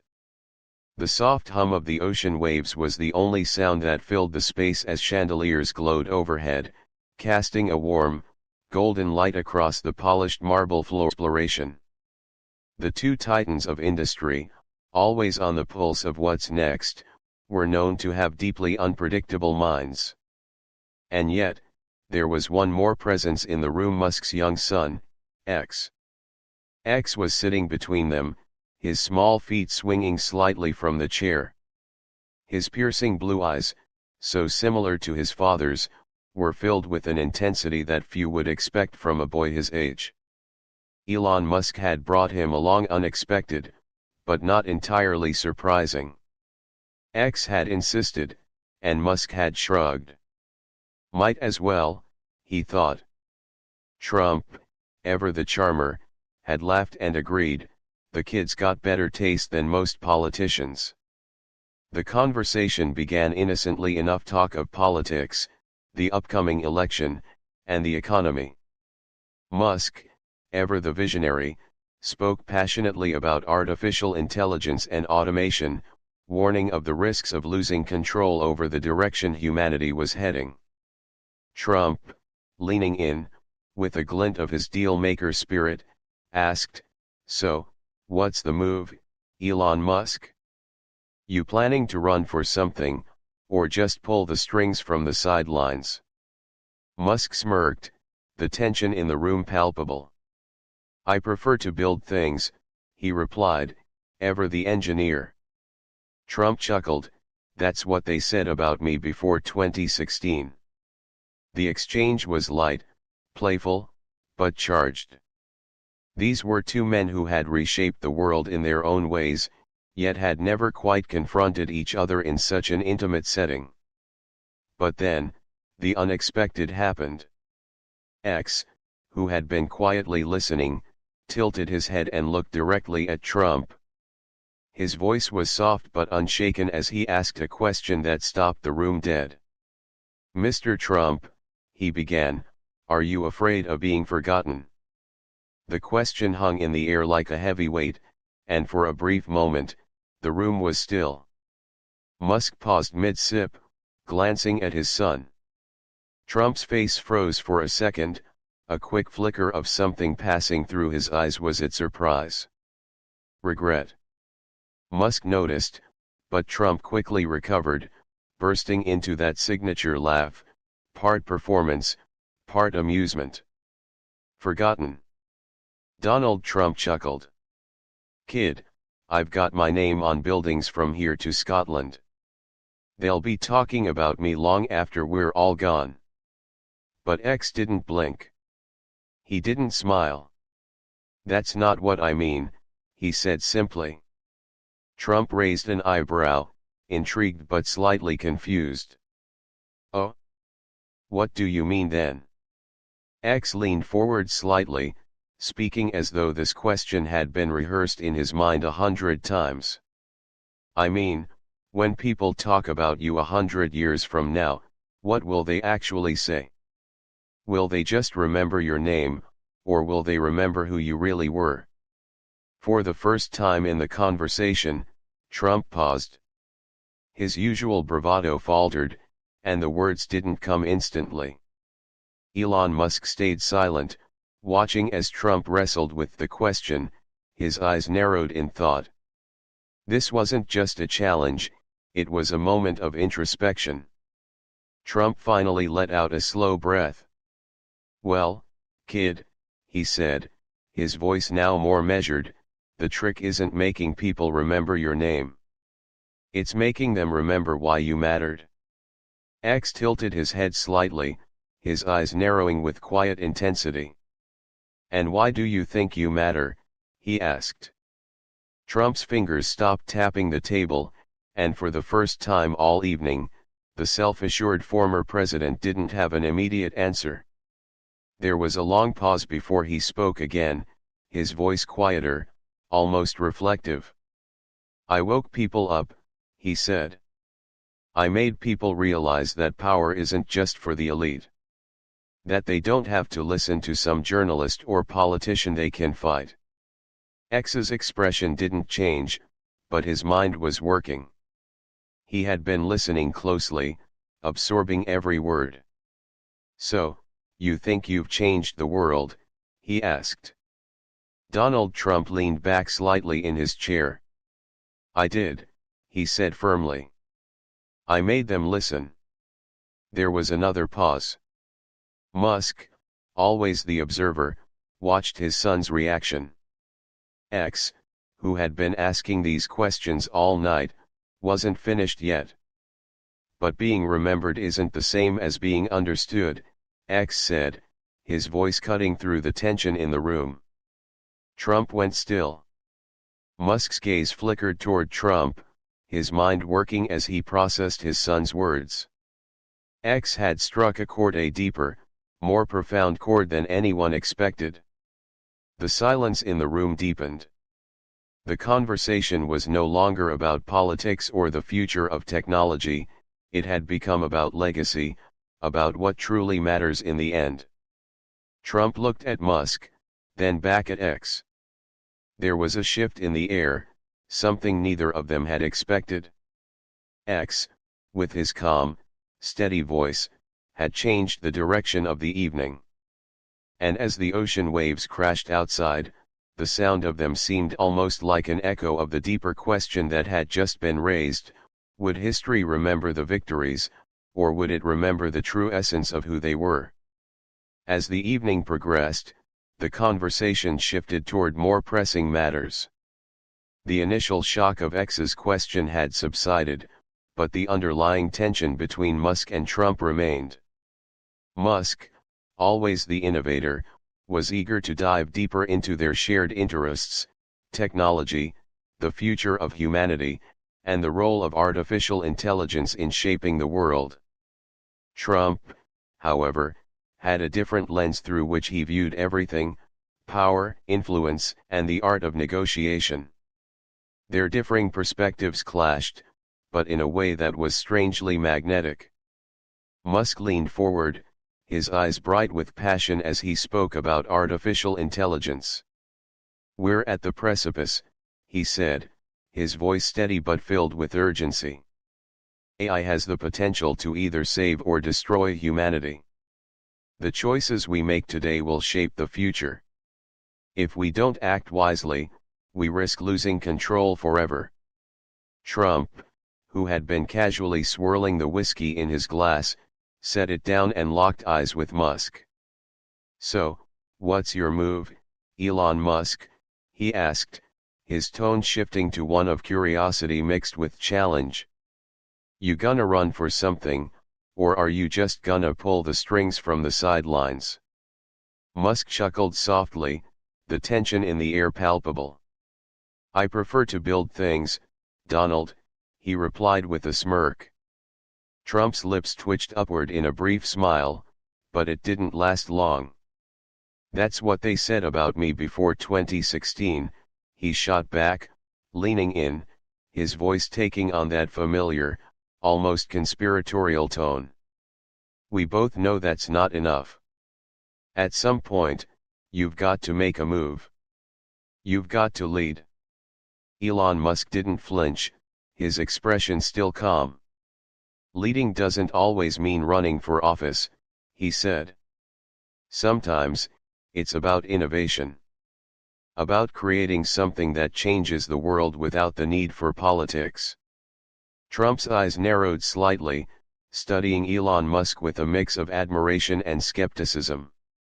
"You know, that's exactly what they said about me before the election.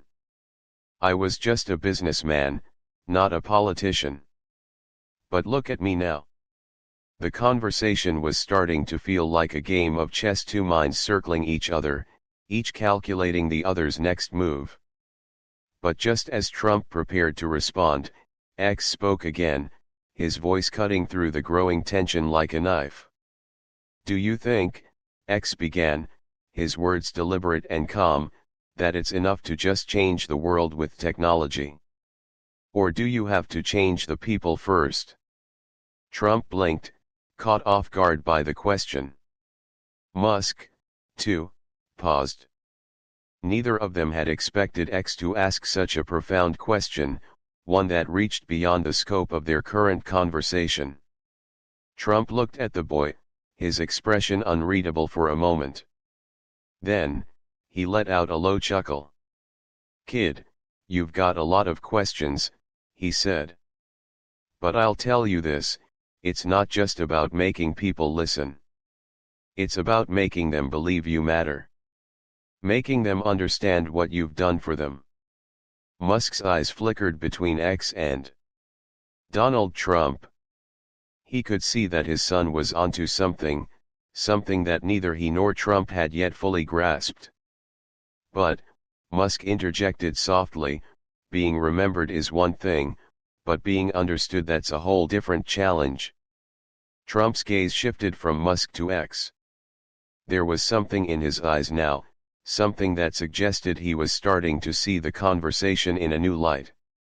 "Yeah, maybe," Donald Trump said, his voice quieter, more thoughtful than usual. "Maybe it's not just about power. Maybe it's about making people feel something real." X nodded slowly, processing the weight of Trump's words. "And if you can't make them feel it?" he asked, his voice unwavering. Trump leaned back in his chair, tapping his fingers against the table, a rhythmic sound that filled the silence. He was thinking, really thinking for the first time that evening. "Then," he said slowly, "maybe you've lost them before you even had a chance to win them over." The room fell into a heavy silence, the sound of the ocean waves crashing against the shore outside the only noise. X, with his unyielding curiosity, had turned the conversation into something far deeper than any of them had expected. Musk watched his son, impressed by the way he had managed to turn a simple dinner into a profound reflection on life, legacy, and the true meaning of success. Trump finally broke the silence, his voice carrying a hint of respect. "I'll tell you one thing, kid," he said, glancing at X, "you're gonna be a force to reckon with someday. You've got a mind that doesn't just think, it challenges. And that's something most people are afraid to do." Musk smiled faintly, his pride in his son evident but unspoken. "He gets that from me," he said, his voice light but filled with a deep sense of truth. Donald Trump raised an eyebrow. "Does he, now?" Elon Musk nodded. "Partially. But he also gets it from himself." X, who had been quietly observing the exchange, finally spoke again. "So, what happens now? What do we do with all these questions?" The room seemed to pause, as if everyone was waiting for an answer, a resolution. But there was no simple response. The questions lingered in the air, unanswered but not unimportant. The conversation had shifted, leaving everyone with more to think about than before. The waves continued to crash outside, the rhythmic sound echoing the ongoing reflection that now filled the room. Musk and Trump, for all their differences, had found themselves in a rare moment of shared understanding. And X, with his calm yet profound insight, had shown them both that sometimes, the most important question is not about what you achieve, but how you make people feel.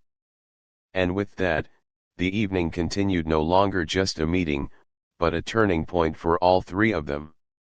The silence stretched on, the conversation shifting like the ebbing tide outside. Trump, Musk, and X sat in an uneasy stillness. The grand room at Mar-a-Lago, usually bustling with energy, now felt like a sanctuary of deep reflection.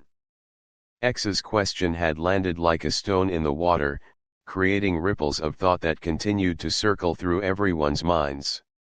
Trump's usual bravado had faded, replaced by something more introspective. It was clear that his mind was not on his next political move or the empire he had built, but on something far more personal. X's words had forced him to confront an uncomfortable truth: in the end, It wasn't enough to be remembered for your name, your buildings, or your victories. What really mattered was how you impacted the people closest to you. And that was something Donald Trump had never truly stopped to think about. Elon Musk, too, felt the weight of the conversation. He had always been driven by the future, by space exploration, by technological advancements, by the next big breakthrough. But his son's question had stirred something in him. Musk had always prided himself on changing the world, but the truth was, he had been so consumed by his work that he had neglected the ones who mattered most. His own family. X, sensing the shift in the atmosphere, spoke again, his voice quiet but resolute. What if we're all so focused on changing the world that we forget the people who matter to us? Trump's eyes narrowed slightly as he turned toward the boy. There was no immediate response, but his mind was working, turning over the question in ways he hadn't before.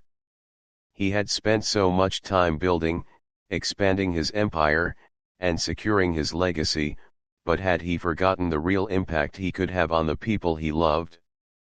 Musk felt a pang in his chest as he turned to his son.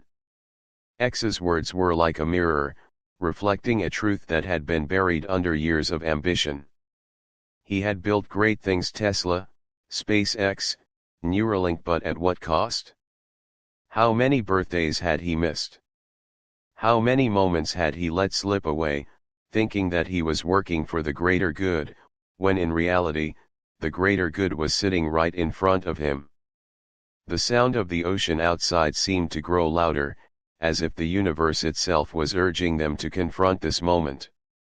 Trump, for the first time that night, seemed at a loss for words. It wasn't that he didn't have answers, he always did, but for once, he didn't know how to respond. He looked at Musk, then back at X, and found himself questioning his own choices. "You've got a point," he finally said, his voice softer than it had been all evening. "Maybe the world doesn't care about the name on the building. Maybe it's about the way people remember you after you're gone." Musk nodded slowly. He could see the change in Trump's demeanor. There was a vulnerability in his voice now, something Musk had rarely seen. Trump had always been a fighter, a man who prided himself on winning at all costs. But now, the words that hung between them weren't about winning or losing, they were about the lasting impact of their choices. X, still sitting calmly, spoke again, his voice steady but filled with purpose. "It's not enough to just be remembered.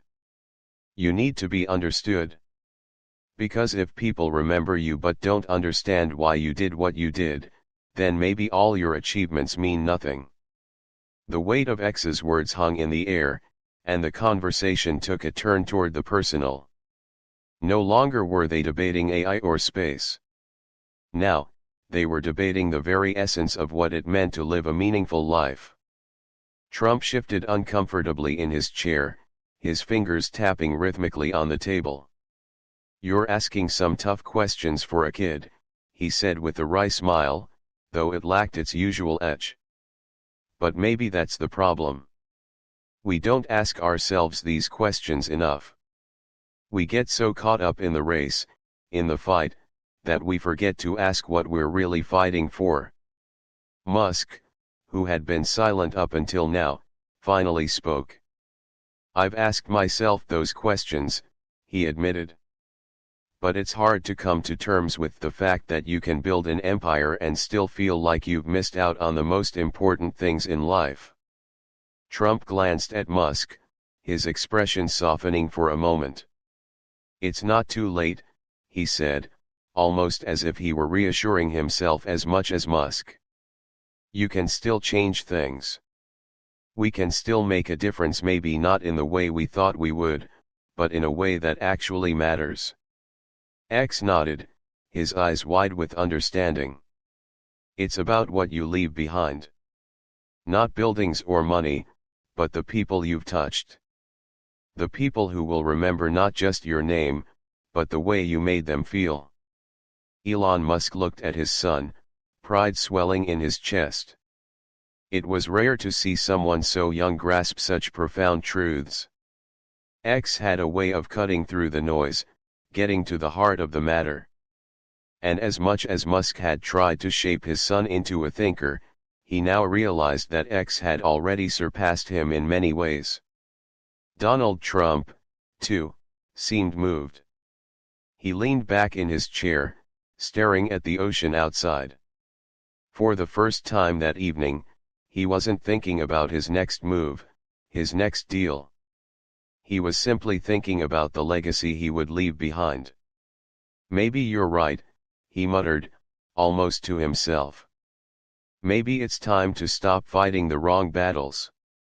The room was quiet now, each man lost in his own thoughts. But there was a shift, a realization that had been sparked by X's simple yet profound question. The fight for legacy, for significance, wasn't about power or prestige. It was about the impact you had on the people around you, the ones who would remember you long after your name faded from history. Musk exhaled deeply, feeling a sense of clarity he hadn't had in years. I've missed a lot, he said, his voice quiet but filled with resolve. And I don't want to miss any more. Trump nodded, his usual sharpness returning. Well, then, he said with a small smile, we've got work to do. The waves crashed gently against the shore outside, as if echoing the promise of new beginnings. And in that moment, three men each with their own powerful legacy had begun to question what truly mattered in life. And maybe, just maybe, they would all leave behind something even more valuable than anything they had built. And so, the conversation continued, not as a business meeting or a political debate, but as a moment of self-reflection, a shift in perspective. The questions X had asked had changed everything. And the answers still unknown would shape the future in ways none of them could yet imagine.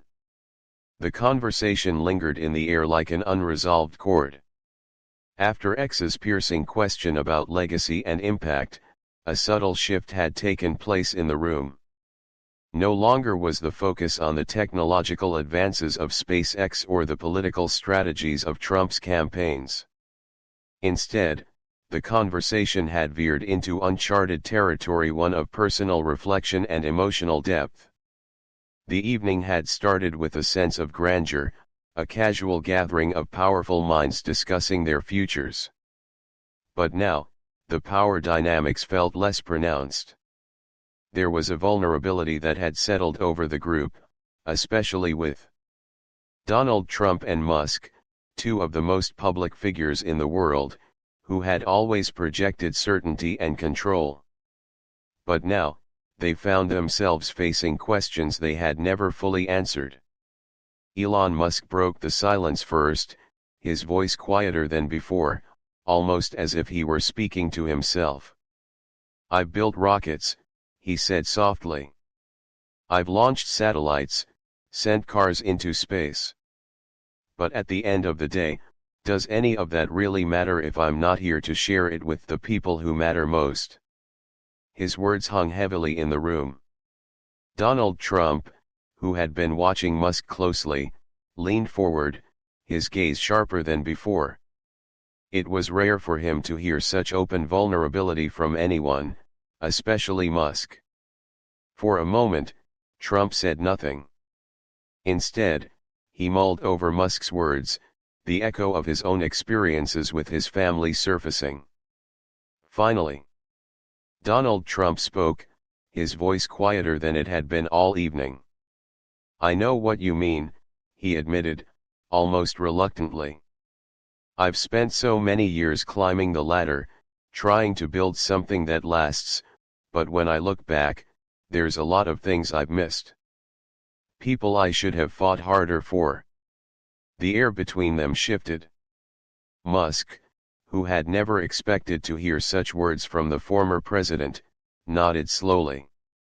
He could relate. But what Trump said next startled him even more.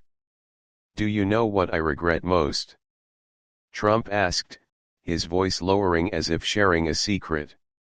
It's not the deals I didn't close or the elections I didn't win. It's the relationships I didn't fight for, the ones that could have been better if I hadn't been so focused on winning. Musk didn't know how to respond. He had never seen Trump so vulnerable before. The man who had spent decades in the public eye, unshaken by controversy and criticism, was now revealing a side of himself that few, if any, had ever seen. X, who had been listening intently, leaned forward slightly. "So, you think it's too late to fix those things?" he asked, his voice calm but laced with the wisdom of someone far older than his years. Trump paused, considering the question. He tapped his fingers against the table, a familiar gesture of thought, but this time there was no bravado in it. "It's never too late, kid," he said, his voice thick with sincerity. "But sometimes, you realize a little too late what's really important." Musk watched the exchange between Trump and his son, feeling the weight of the conversation settle over him. There was something about the honesty between the two men that felt different. It wasn't about business or power, it was about something deeper. Elon Musk had spent his life looking ahead, always thinking about the next big challenge, the next technological leap. But what if that wasn't enough? What if the real work was right in front of him? Donald Trump looked at X, then back at Musk, a small smile tugging at his lips. "You've got a thinker here," he said, nodding at X. "I've got to admit, I didn't see that coming." X smiled faintly, his expression unreadable. "I've been thinking a lot about what matters," he said simply. Musk felt a strange sense of pride mixed with guilt. Pride because X was shaping up to be far more insightful than he could have ever imagined. Guilt because he realized how much he had overlooked in his own life. His son had, in a matter of hours, made him rethink everything he had ever believed about success and legacy. "Sometimes," Musk said, almost to himself, "I think we get so caught up in building things that we forget what truly matters. But maybe it's not about building empires. Maybe it's about building relationships. About making the people who matter feel seen and heard." Trump, for the first time in a while, nodded in agreement. "That's the real challenge, isn't it?" he said. "It's easy to win the game. But it's a lot harder to win the people who matter." X, who had been quiet for a moment, looked up at both men. "Maybe that's the point," he said. "Winning the game isn't enough if you've lost the people who really matter along the way." The room fell silent once more. The ocean outside continued its rhythmic crashing against the shore, the sound almost soothing, as if echoing the realization that had just occurred. There was no grand solution to the questions they were grappling with. There were no quick fixes, no easy answers. But in that silence, each of them was coming to terms with the idea that true success was not about building things that lasted, but about building connections that endured. Trump broke the silence first. "You know, this isn't how I thought the night would go," he said with a chuckle. "But I'll admit, you've both got me thinking."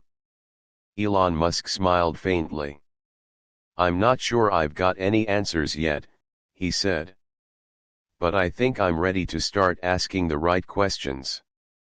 X, who had been silently observing the exchange, looked up at his father. "It's never too late, right?" he asked, his voice gentle. Musk's gaze softened as he looked at his son. "No," he said quietly. "It's never too late." As the evening drew to a close, the conversation shifted again, this time toward lighter topics. But the shift in the dynamic between the three men was undeniable. Musk had always been driven by a singular focus: innovation, progress, and technology. But now, he found himself reflecting on the importance of the people who walked with him through life. Trump, too, was rethinking the way he had lived his life, his usual sharpness softened by the unexpected vulnerability that had emerged in the conversation. And X, for all his quiet wisdom, had helped bring about this change.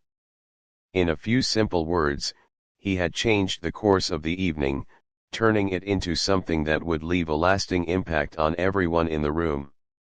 As the three of them sat there, the distant hum of the ocean filling the silence, it became clear that the evening had shifted them all, perhaps not in ways they could fully understand just yet, but in ways that would ripple through their lives in the days to come. The night had fallen silent again, but this time, the silence wasn't heavy with unresolved tension or questions left unspoken. There was a quiet understanding now, a kind of peace that had settled in the room. The grandeur of Mar-a-Lago, once a symbol of wealth and power, now seemed almost irrelevant in comparison to the weight of the conversation that had unfolded. Trump, who had spent years managing the chaos of his public life, seemed smaller now, less imposing.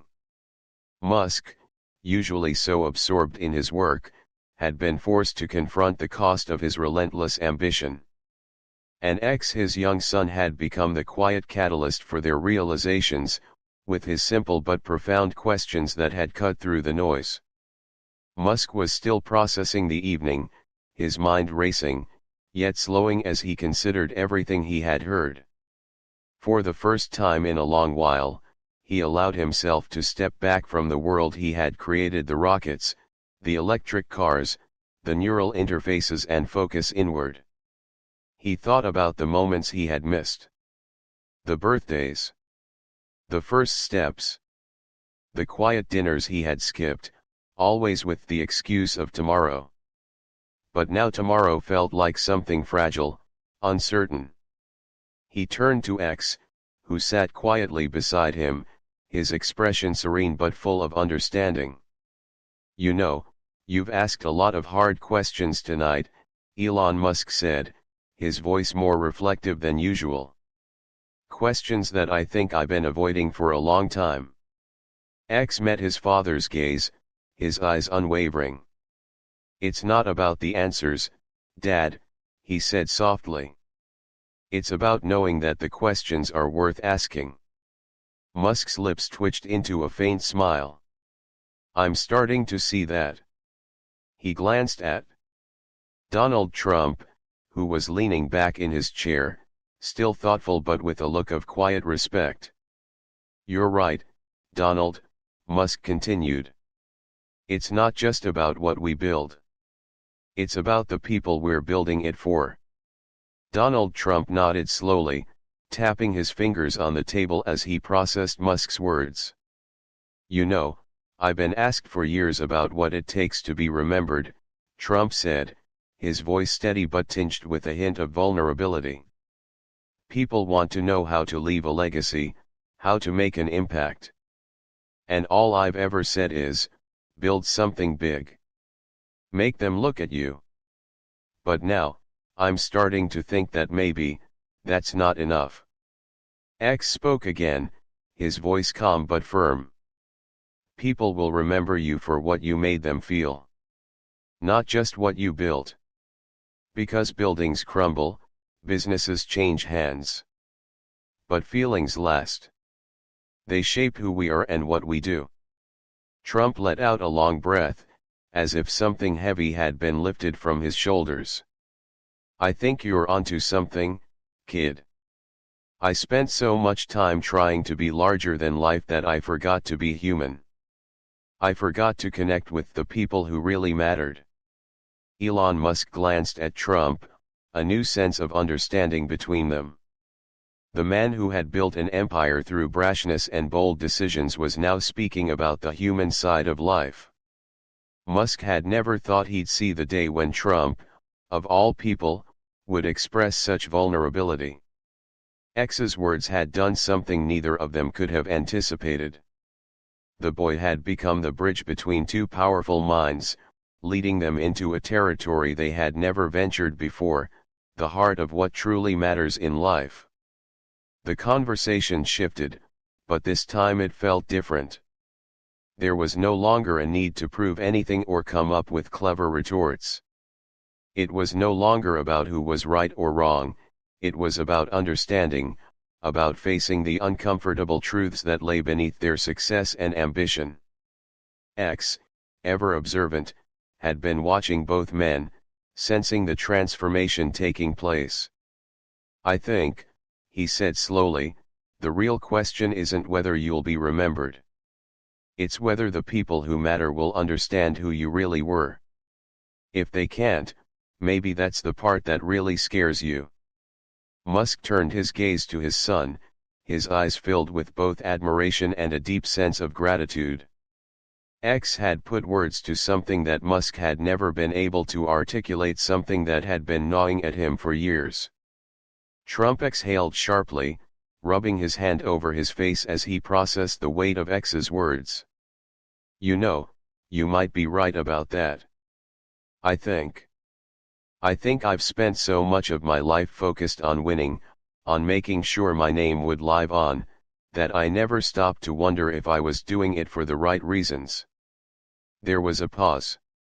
Trump leaned forward, his elbows resting on the table, his face more serious than it had been all night.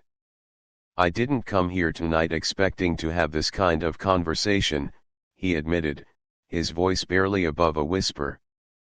"But I'm glad it happened." Musk nodded slowly, feeling a shift inside himself. "I think we all needed it," he said quietly. "Maybe it's time for me to start thinking less about what I can build and more about who I'm building it for."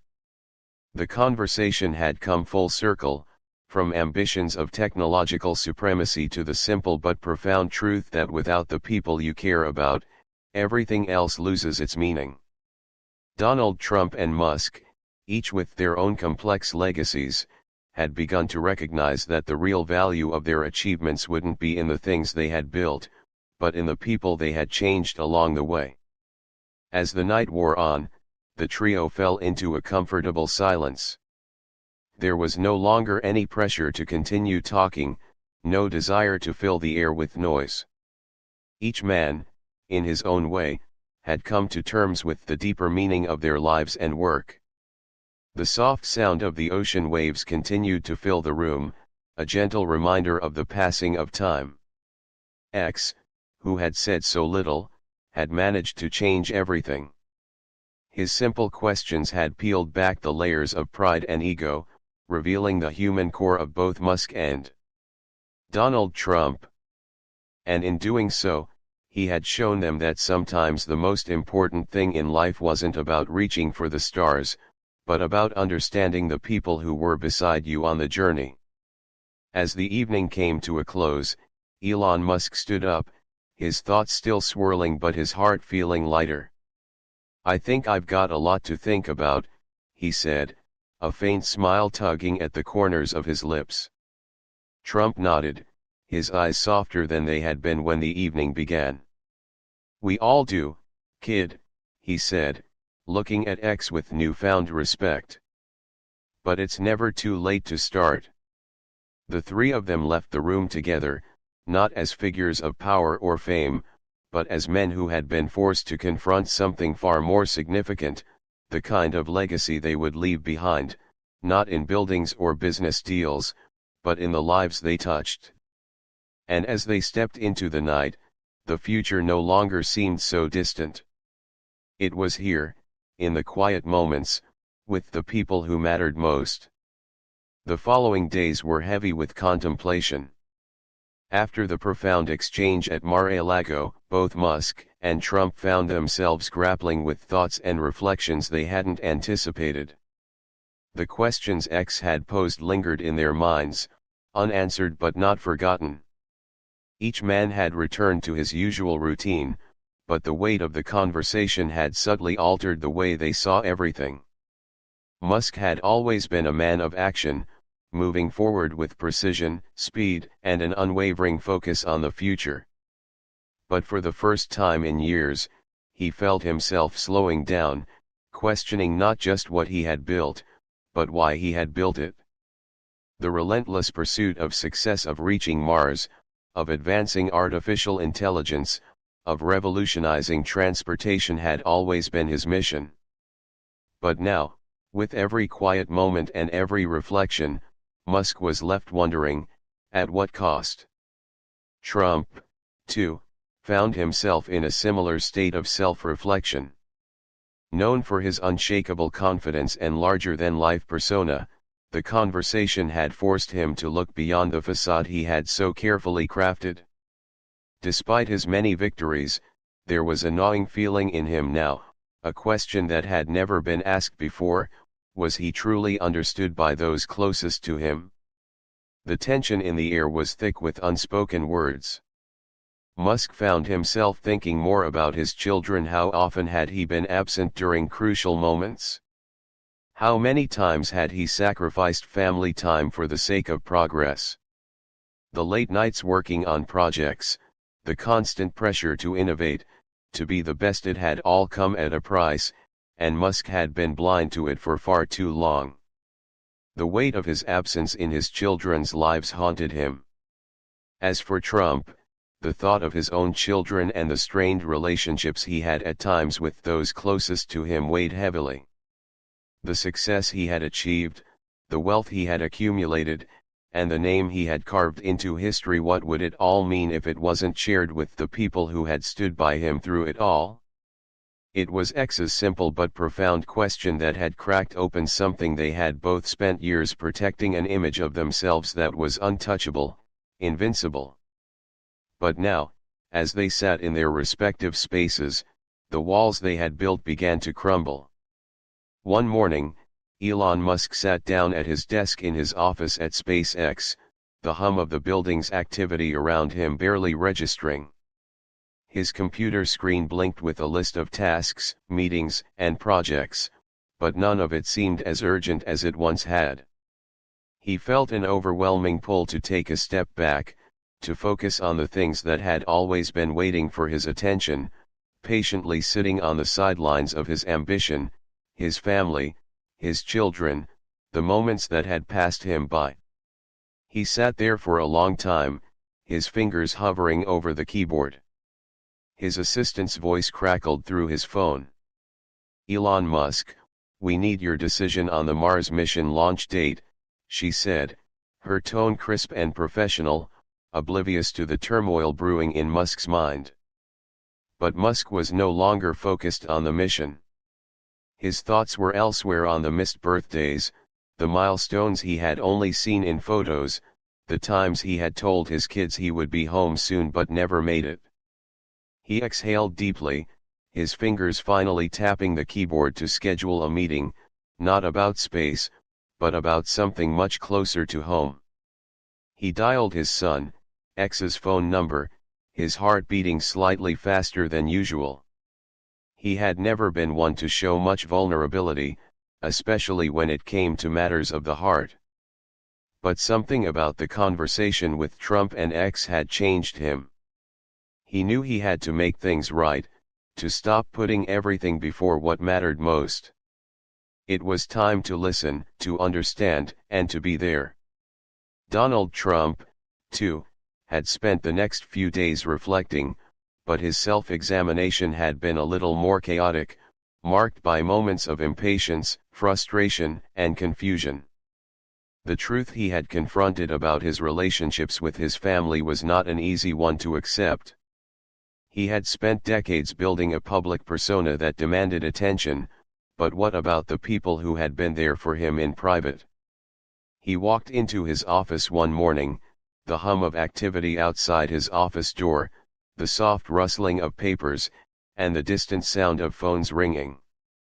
His eyes settled on a photo frame on his desk, one of his children, when they were younger, smiling up at the camera.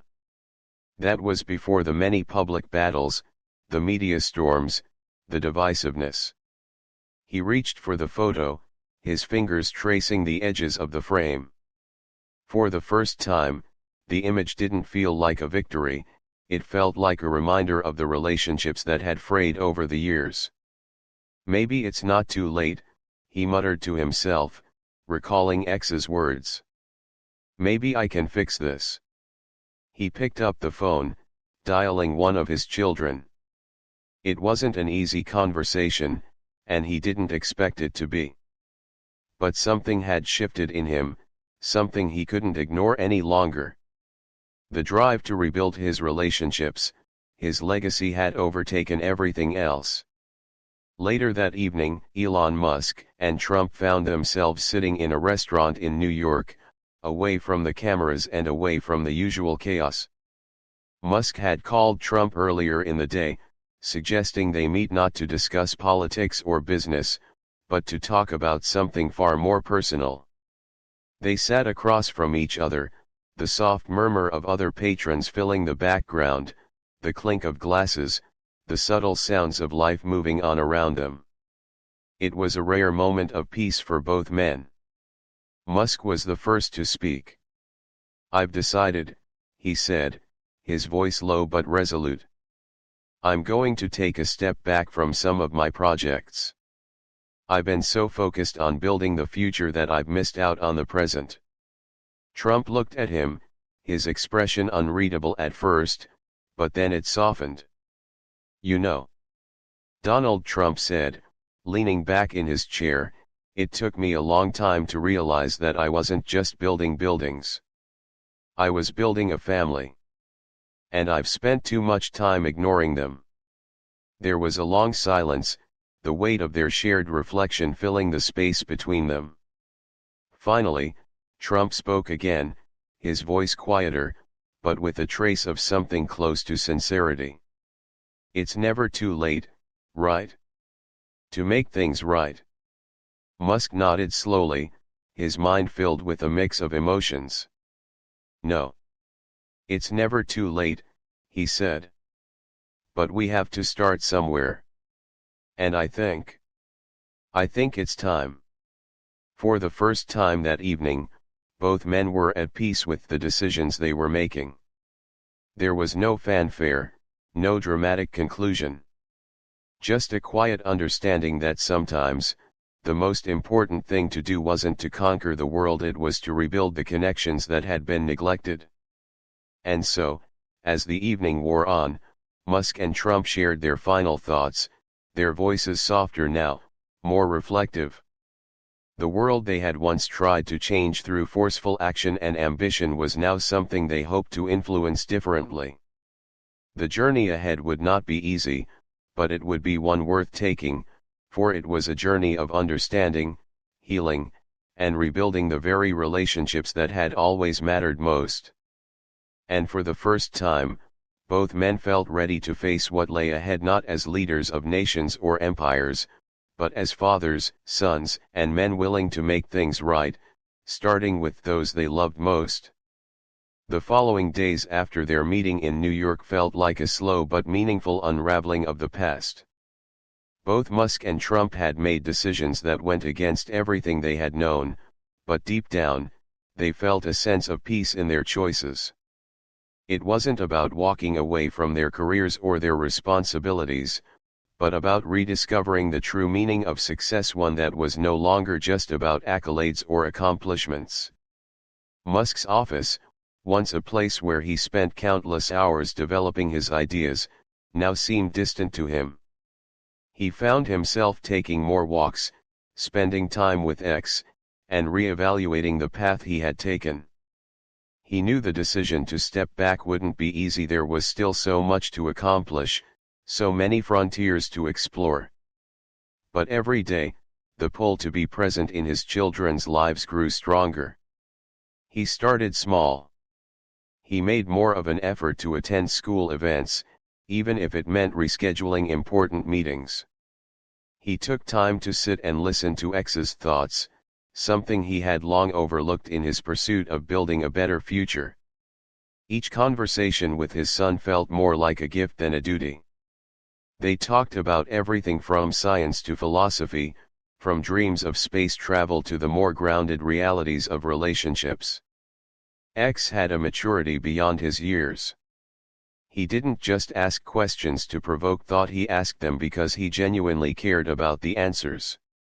Musk was beginning to realize how much he had missed by focusing so narrowly on his goals.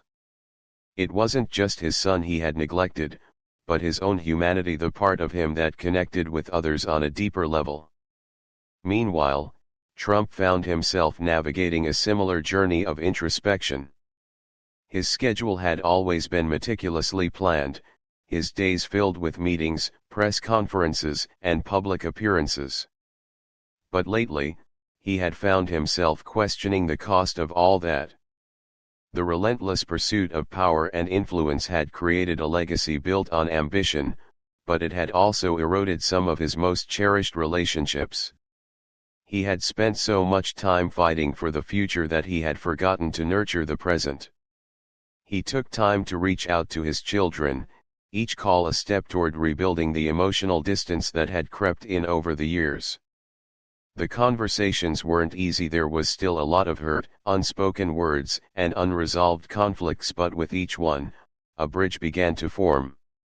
He understood now that it wasn't about grand gestures or monumental decisions, it was about the small, consistent acts of love and respect that had the power to heal wounds over time. For Trump, the real turning point came when he sat down with his daughter. It wasn't a formal meeting or a discussion of business, it was simply a father and daughter talking about life, about family, about the future. The conversation didn't have any earth-shattering revelations, but it marked something profound in both of them. Donald Trump listened, really listened, for the first time in years. "I know I've been distant," he admitted, his voice tinged with regret. "But I'm here now. And I want to be here not just physically, but emotionally." His daughter didn't say much at first, but when she did speak, it was with a tenderness that surprised him. "We've always known you were busy," she said softly. "But it's good to know you're trying." It wasn't an easy moment, but it was a start. A new beginning, built on the realization that true connections aren't made through power or prestige, they are made through vulnerability, understanding, and presence. As for Elon Musk, he had an epiphany one afternoon when he was sitting with X in a park, watching the world go by. The simple act of being present with his son, not distracted by work or the demands of the future, felt like a profound act of defiance against the very thing that had once consumed him, the need for constant achievement. "Do you think we can make it to Mars one day?" X asked, his eyes bright with curiosity. Musk smiled softly, his usual quick wit not present for once. "I think we can," he said. "But maybe the most important thing right now is making sure we're present for the people who are right here with us." X nodded, taking in his father's words. "I think that's a good start." Musk couldn't help but laugh softly. His son, with his perceptive mind, had hit the nail on the head.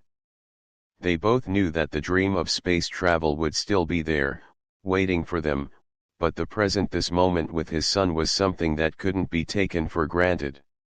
For the first time, Musk allowed himself to enjoy the simplicity of life, the small moments that made up the bigger picture.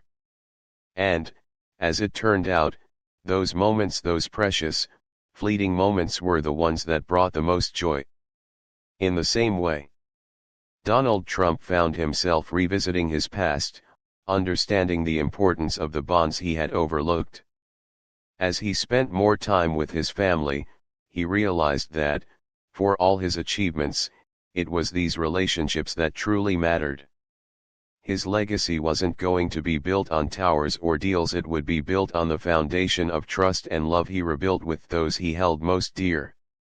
One evening, as they sat in the quiet of the Mar-a-Lago estate, Elon Musk and Donald Trump had another conversation. This time, it wasn't about politics or the future of humanity. It was about the present and what truly mattered. "I've spent so much time trying to get to the top," Trump admitted, his voice softer than usual. "But now I realize that the climb isn't nearly as important as the people you bring with you." Musk nodded, his thoughts reflecting the same sentiment. I was so obsessed with building the future that I forgot to live in the present. Trump looked over at Musk, a faint smile tugging at his lips. Seems like we're both learning that the hard way. Musk smiled back, the warmth between them genuine, for the first time without any pretense or ambition clouding their exchange. Maybe that's how we get to the real future, Musk said, his voice thoughtful. By understanding the past and appreciating the people who are with us right now. Trump's eyes glimmered, a hint of something akin to peace crossing his features. I think you're right. The conversation ended there, and for the first time, neither man felt the need to add anything more.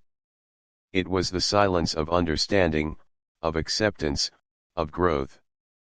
And in that moment, both Musk and Trump knew that while their legacies were still unfolding, the foundation of those legacies had been irrevocably altered. The true measure of their lives, and the lives of those around them, would not be in the things they had built, but in the love they had shared and the relationships they had nurtured. As the evening drew to a close, the world outside seemed to continue at its usual pace, indifferent to the internal shifts taking place in the hearts of two powerful men. But inside, something had changed quietly, profoundly. And both Musk and Trump knew that they were now on a different path, one that led not to greater achievement, but to greater understanding. As the weeks passed, the changes within Musk and Trump became more evident. They were no longer the same men who had walked into that quiet dinner at Mar-a-Lago all those days ago. There had been subtle shifts in their perspectives, in the way they approached their work, and most profoundly in the way they interacted with their families. Musk's new approach to life, the deliberate slowing down of his once unyielding pace, began to ripple outward. He made more time for attending events he had previously dismissed as too small or insignificant. There was a noticeable warmth in his interactions with his son, a sense of presence that Musk had never truly embodied before. One afternoon, Musk and X found themselves walking through a park near their home. Elon Musk had come to appreciate these quiet moments more than he ever had before. The idea of simply being in the moment, observing life as it unfolded without rushing ahead to the next big thing, was something Musk had to teach himself. Do you remember the time we went to see the sunset last year? X asked as they strolled along the winding path. You told me that the future was what we had to focus on. Musk smiled softly, the memory clearly still vivid in his mind. I do, he said. But I think I've come to realize that the present is just as important. It's the only time we actually live in. X nodded in understanding, his eyes thoughtful. I think I like that, he said quietly. The present is the part we can change. Musk looked down at his son, a wave of pride swelling in his chest. X had always been insightful, but now, in this moment, he seemed to understand something profound about life that Musk himself was just beginning to grasp. You're right, Musk said, his voice carrying a new layer of warmth. And maybe the future will take care of itself if we focus on the right now. Meanwhile, Trump, too, was navigating this newfound understanding of life. After the heart-to-heart with his daughter, he had started to reach out more. The distance he had once maintained with his children, perhaps even unknowingly, began to fade.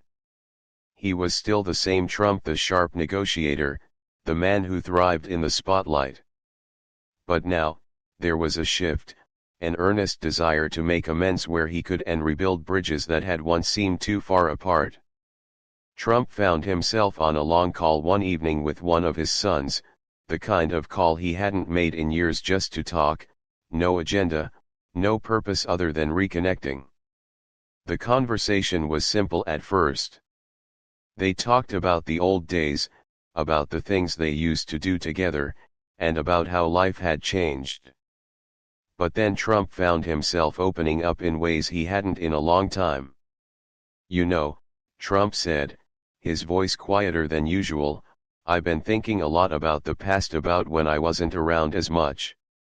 I know I wasn't the easiest person to be around, always focused on my next move, but I want to change that." His son's response was measured but sincere. "I know, Dad," he said softly. "It's been tough, but I see you trying. That matters." Trump paused for a moment, absorbing the weight of his son's words. It wasn't an easy conversation. The past wasn't something that could be undone, but it was a start. It was a recognition that the only way forward was through honest communication and presence. As the call ended, Trump looked out of his office window, the weight of the city outside still palpable, but the heaviness inside had lightened. The realization that his relationships were just as vital as his career and public persona had taken root in him. There would still be battles, still be work to do. But for the first time, he understood that the legacy he left wasn't just about power or wealth, it was about the connections he made, the people he loved, and the impact he had on those closest to him. The ripple effect of these realizations continued, slowly but steadily, touching every aspect of their lives. Elon Musk, having found a new rhythm in his personal life, began to understand that balance didn't mean compromising his ambitions. Instead, it meant redirecting his focus, making space for the things that truly mattered: his family, his relationships, and the moments that couldn't be rushed. Work was still important, but it no longer dominated his entire world. For Trump, the journey was less about finding balance and more about unlearning old habits.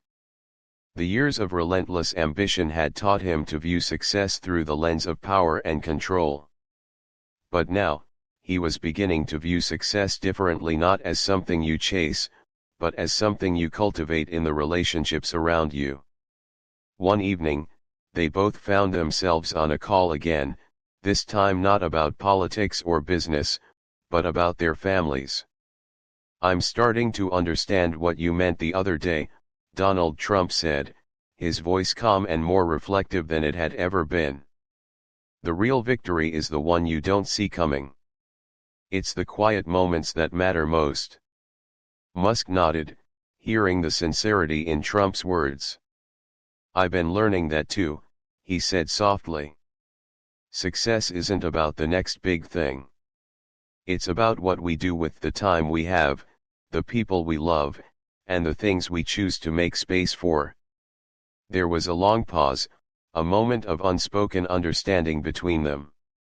No words were needed, for both men had found clarity in the truth they had been seeking all along: the future would unfold in its own time, but the present, the moments spent with loved ones, the conversations that mattered, was what truly shaped the future. As the call ended, both men sat back in their chairs, a sense of fulfillment they had never before experienced slowly settling over them. Their legacies, they now understood, would not be defined by their wealth, their achievements, or their names etched on buildings. It would be defined by how they had chosen to be present for the people they loved, by the lessons they had learned, and the relationships they had rebuilt. It wasn't a dramatic conclusion, no earth-shattering event that marked the end of their journey. Instead, it was a quiet, profound shift, one that had been years in the making. But they both knew, deep down, that they had changed. And that was enough. The ripple effect of their decisions had started small, but it was beginning to reach farther than they could ever have imagined. The future they had once tried to control had been replaced with something more meaningful, a deeper connection to themselves and the people they held dear. And with that understanding, the possibilities felt endless. The ripples of change that had started with a simple dinner conversation continued to expand, touching not just Elon Musk and Donald Trump, but also the people closest to them. With each passing day, they both found themselves more present, more engaged, not just in their work, but in their relationships.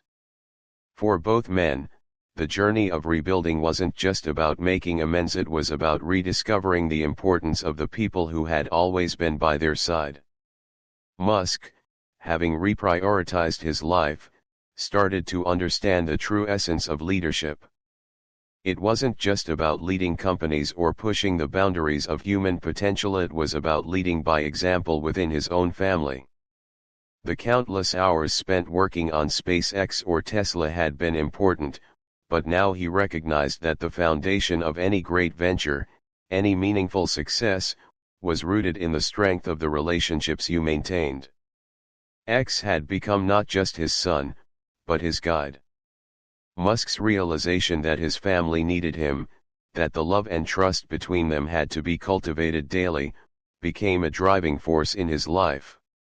One evening, after spending the afternoon working on a personal project with X, Elon Musk found himself reflecting on the things he had missed, moments so simple, yet so important.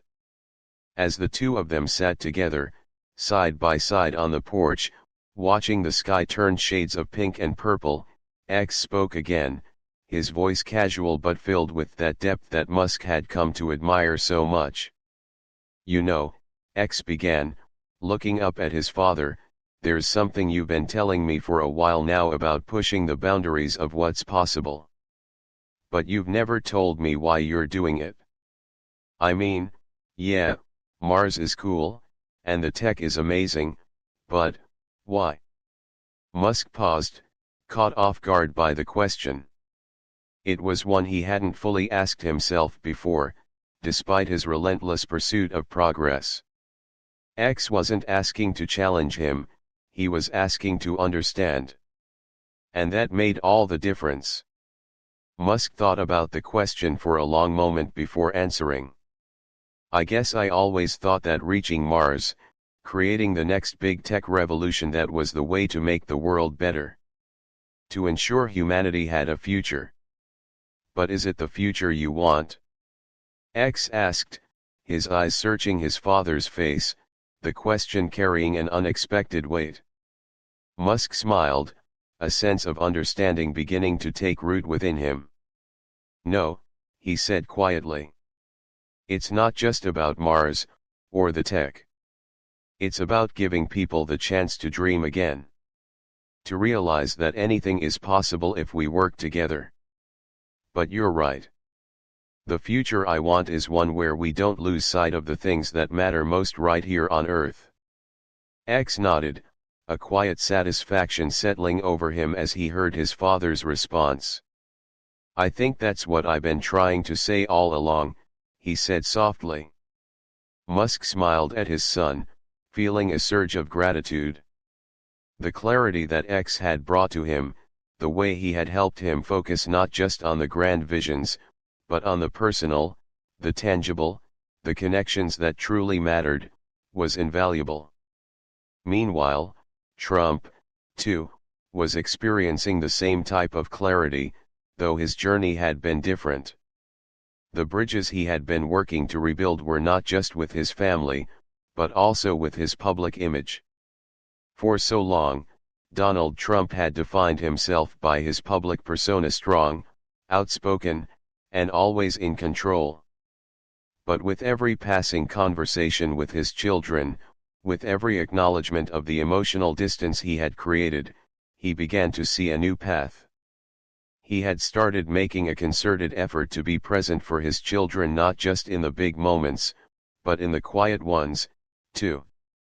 One afternoon, he found himself sitting in a small cafe with his son, enjoying a cup of coffee. It was simple, far removed from the corporate boardrooms and rallies that usually filled his day. But in that moment, it felt like everything. "Remember when we used to do this when you were younger?" Donald Trump asked, his voice softer than usual. "Just sit and talk about everything and nothing at the same time." His son looked at him, the corners of his mouth turning up in a faint smile. "Yeah, I do. You were always so busy, but I always appreciated those times." Trump's heart tightened slightly. It wasn't that his son had never been appreciative, it was that he hadn't realized how important those moments were. In the past, he had seen time with his children as a luxury, something that could be sacrificed for the sake of his career. But now, the simple act of being present felt like a gift he had neglected for far too long. "I'm sorry I wasn't there more," Trump said, his voice steady but with an honesty that was rare for him. "I was so focused on building everything else that I missed the most important thing, the people who were here all along." His son nodded, a quiet acceptance in his eyes. "It's not too late, Dad," he said. "I see you trying now, and that's what matters." It was these small, genuine moments that began to heal the distance that had existed for so long. Trump wasn't trying to fix the past, he couldn't. But he was trying to make sure the future would be different. His legacy wasn't just going to be about his business empire, it was going to be about the relationships he rebuilt, the time he spent with his family, and the people who truly mattered. As the days turned into weeks, the connection between Trump and his children deepened. The phone calls, the simple conversations, the time spent together, each moment added to the foundation of a new, stronger relationship. And for Trump, it was a reminder that no matter how much time had been lost, it was never too late to start over. Musk, too, began to see the importance of these small moments, these everyday interactions. The pursuit of the future didn't need to come at the cost of the present. In fact, it was the present that made the future meaningful. The memories he made with X, the lessons he learned from him, were becoming the cornerstone of a new kind of success, one that was measured not by accolades or recognition, but by the love and connection he nurtured within his family. The lessons that Elon Musk and Donald Trump had learned were not just about themselves. They were about the people they loved, the people who had always been there, waiting for them to see what truly mattered. As they continued on their journeys, each man with his own unique vision for the future, they knew that the road ahead would be different. It wouldn't be about rushing toward an end goal, but about appreciating each step along the way.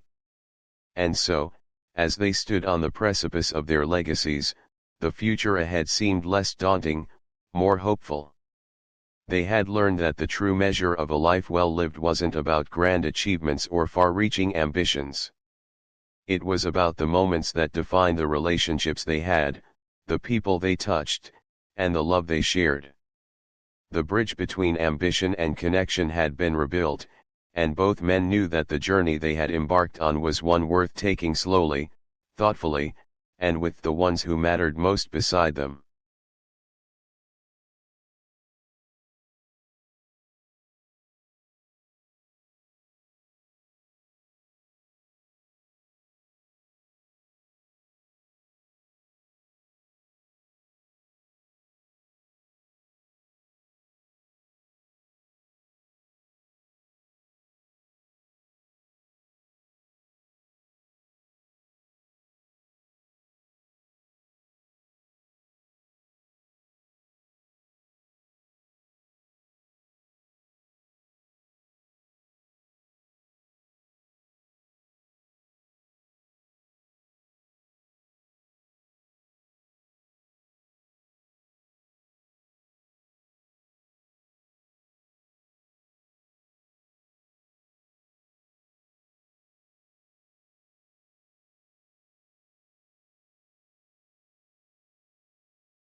Nathan Kessler boarded the first-class cabin of the Dallas to Tampa flight with the confidence of a man who belonged there.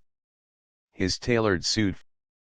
Nathan Kessler boarded the first-class cabin of the Dallas to Tampa flight with the confidence of a man who belonged there. His tailored suit fit him like a second skin, the silver cufflinks glinting under the soft cabin lights.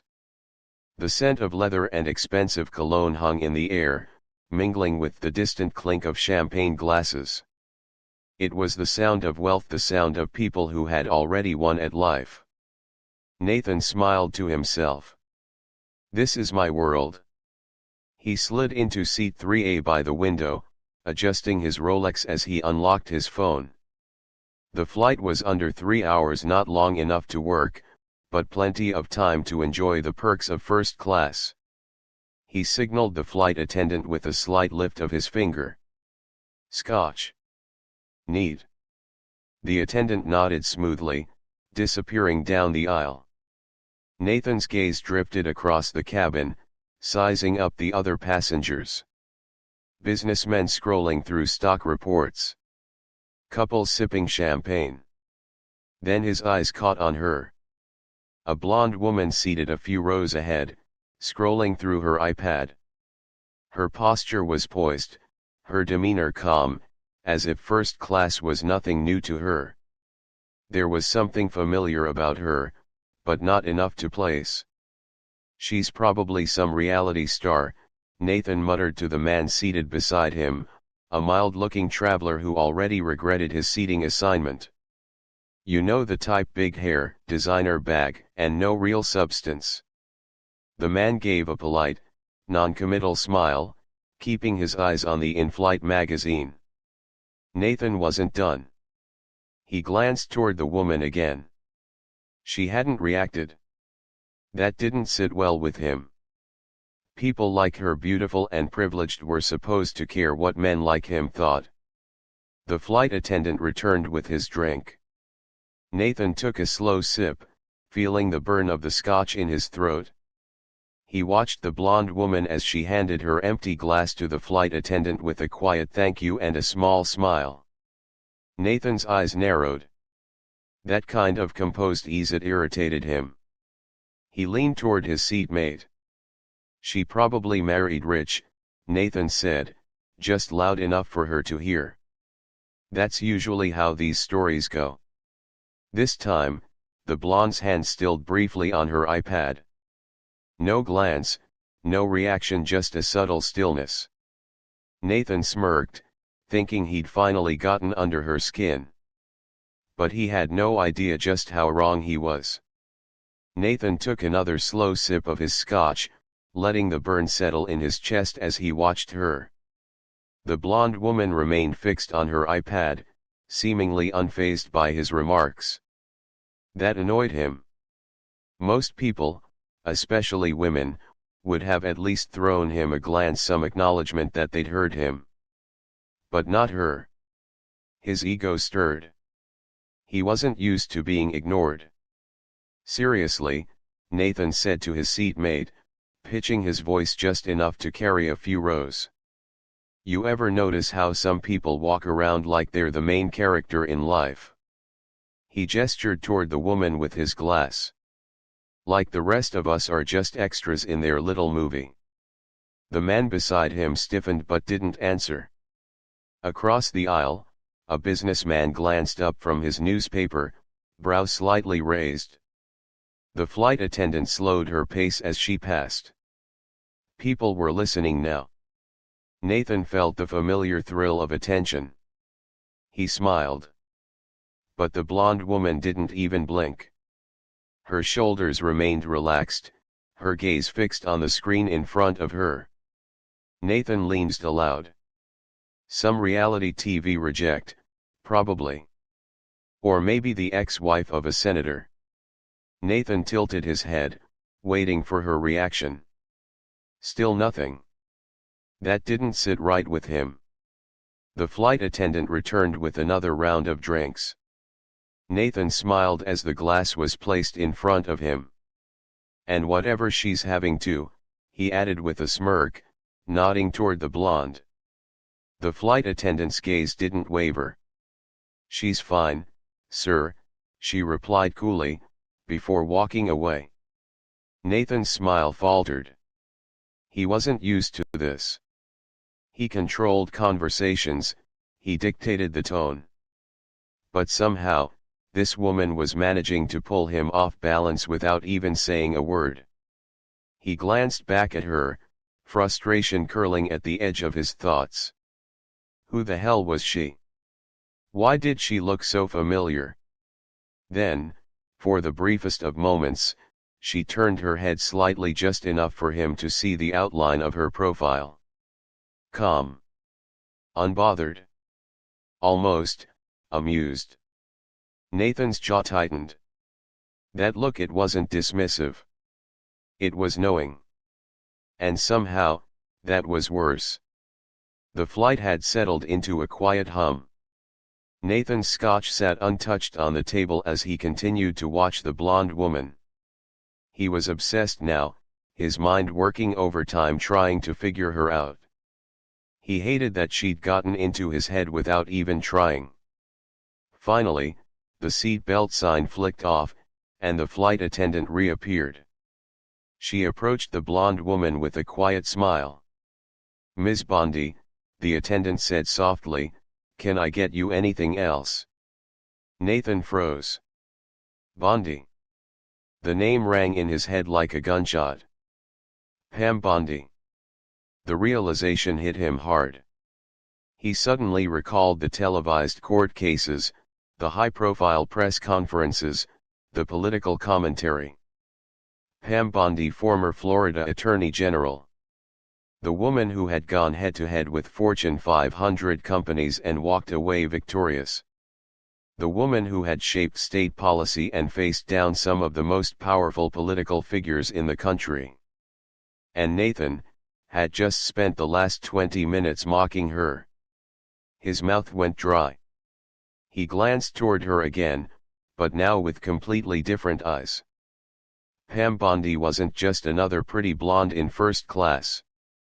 She was a political bulldog. A woman who had the power to ruin men like him with a single phone call.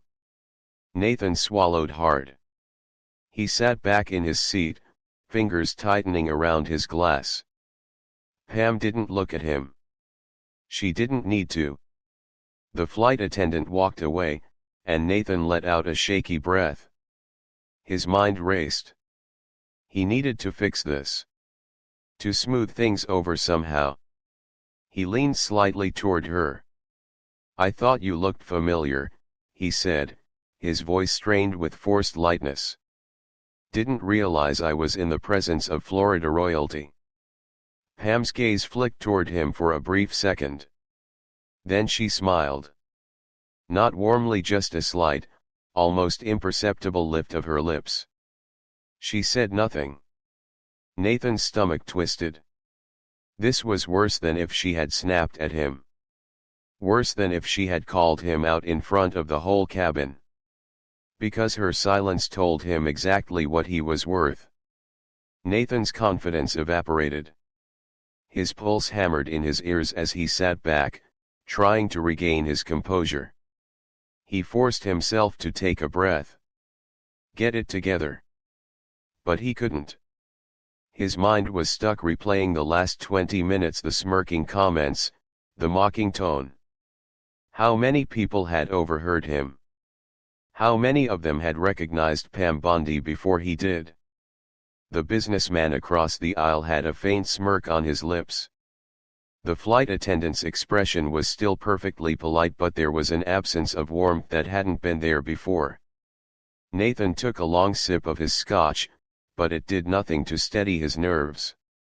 "I actually followed some of your cases," Nathan tried again, lowering his voice this time. "You've had quite the career." Pam didn't even turn her head. The rejection stung. Nathan hated feeling small.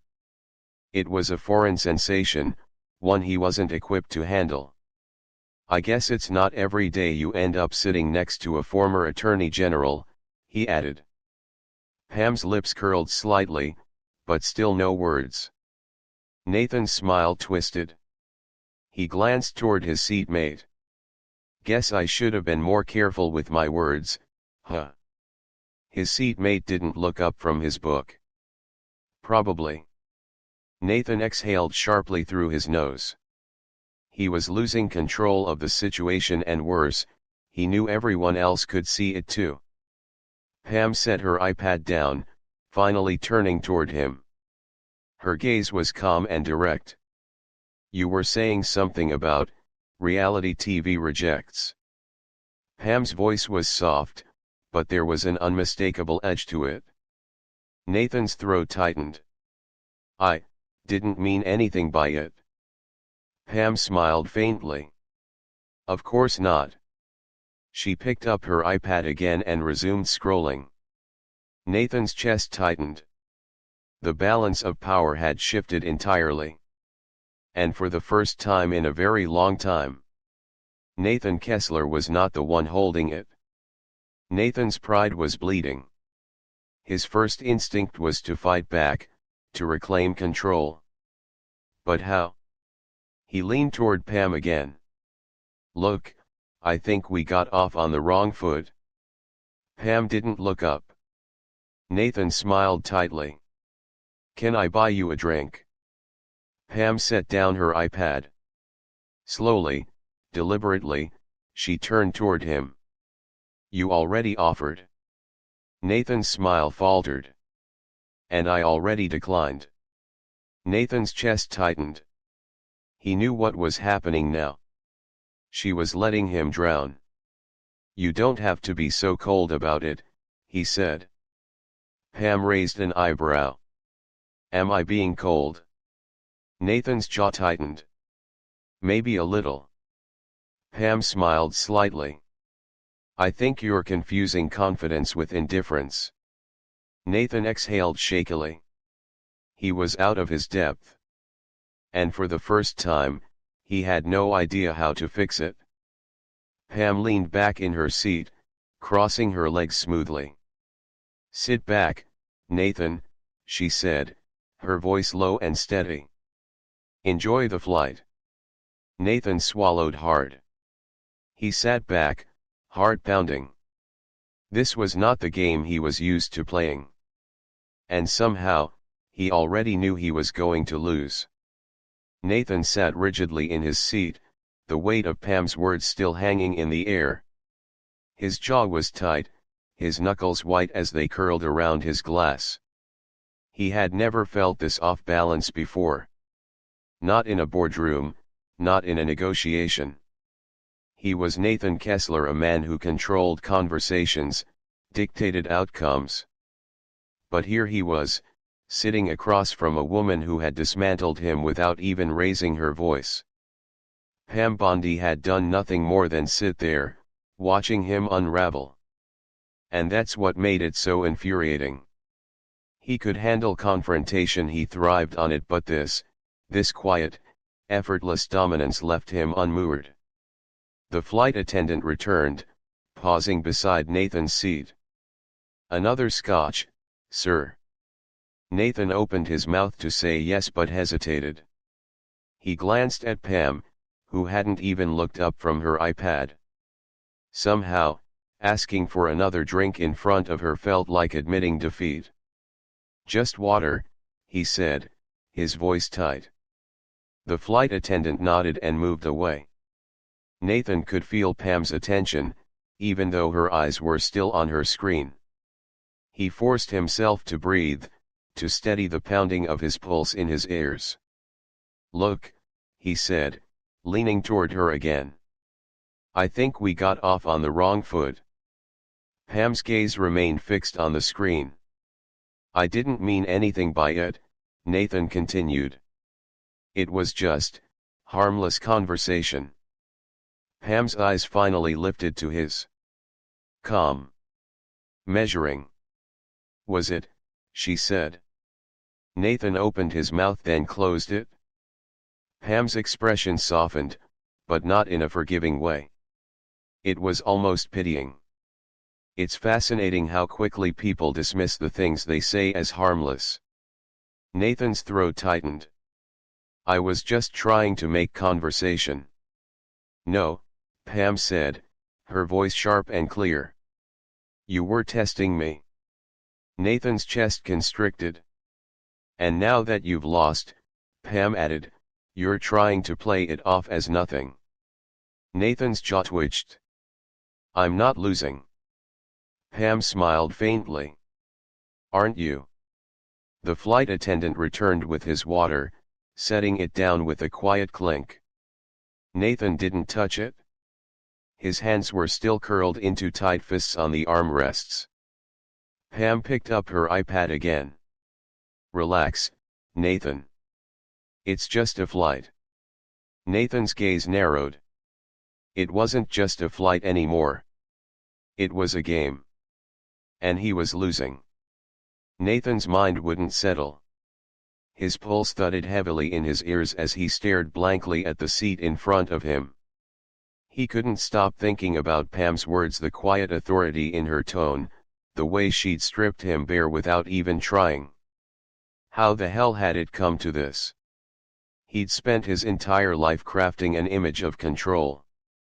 He knew how to read a room, how to adjust his tone, how to manipulate conversations so that they always tilted in his favor. But this was different. Pam wasn't reacting the way most people did. She wasn't angry, she wasn't offended, she was simply dismissing him. Nathan rubbed his temple, feeling a headache creeping in. And then he realized why it bothered him so much.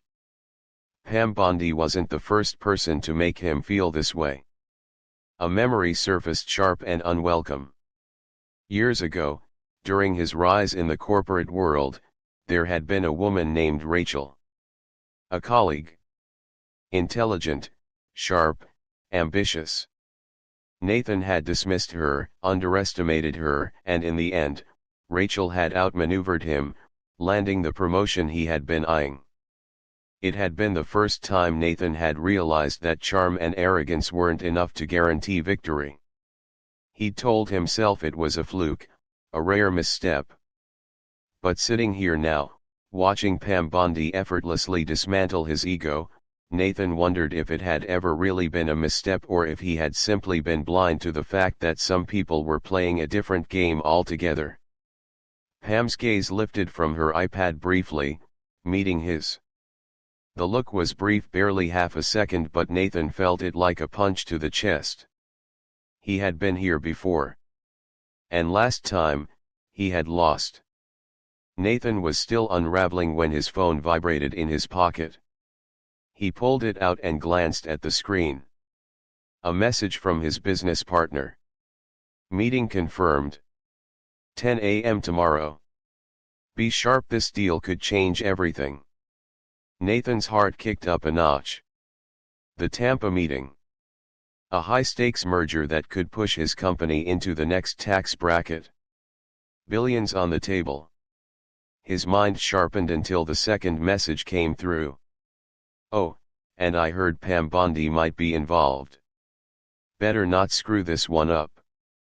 Nathan's blood ran cold. Pam Bondi. Of course. She wasn't just an observer in this game. She was a player. Nathan's throat tightened. If Pam had influence over the deal and if she had already made up her mind about him, this could spiral out of control quickly. He took a shaky breath. This was no longer about pride.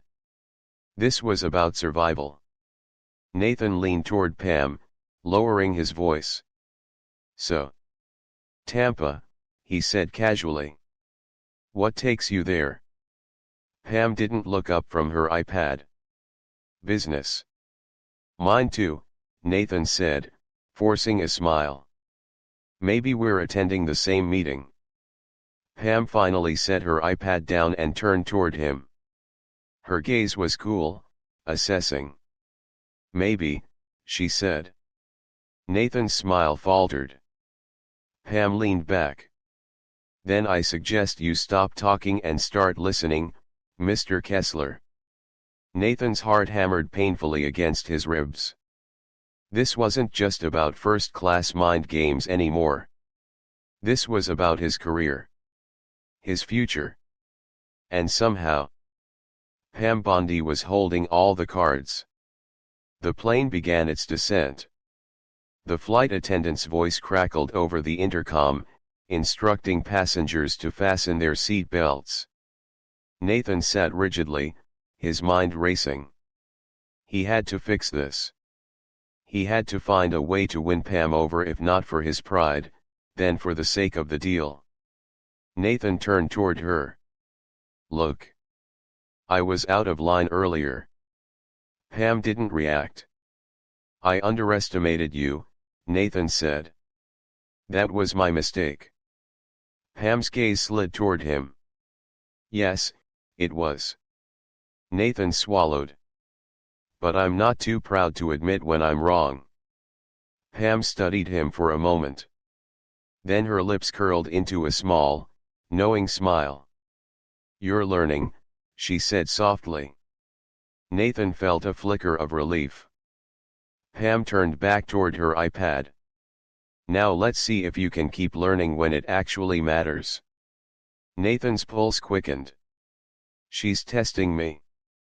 And for the first time, Nathan realized he wanted to pass. The plane touched down smoothly on the Tampa runway. Nathan stood as the seat belt sign flicked off. Pam rose beside him, gathering her things with practiced ease. Nathan hesitated. Pamphlet. She turned toward him. Maybe I'll see you in that meeting tomorrow, Nathan said. Pam smiled faintly. Maybe. Nathan's hand tightened around the handle of his carry-on. And if I do, maybe you'll be impressed. Pam's smile widened slightly. We'll see. Nathan watched her walk down the aisle toward the exit. Calm. Controlled. Untouchable. And for the first time in a long time, Nathan didn't feel resentment. He felt respect. And maybe, just maybe, a flicker of hope. Nathan exhaled, squared his shoulders, and followed her into the terminal. He had lost the game on the plane. But tomorrow? Tomorrow was a new day. Nathan adjusted his tie as he entered the glass-walled conference room overlooking the Tampa skyline. His reflection stared back at him in the polished surface of the glass-sharp suit, confident posture, but his pulse hammered beneath the surface. He scanned the room quickly. A long mahogany table stretched down the center, lined with leather chairs. At the head of the table sat 3 board members, serious men in tailored suits. To Nathan's left was his business partner, Paul Marston, who offered him a tight nod. Across the table sat representatives from the rival firm, including Charles Eddings, a name Nathan had learned to hate over the years. But it wasn't Charles Eddings that made Nathan's stomach twist. It was Pam. She sat 3 seats down from Charles, dressed in a tailored navy suit. Her blonde hair was pulled into a sleek knot, and a slim tablet sat in front of her. Calm. Controlled. Unbothered. Nathan felt his confidence slip. She's involved.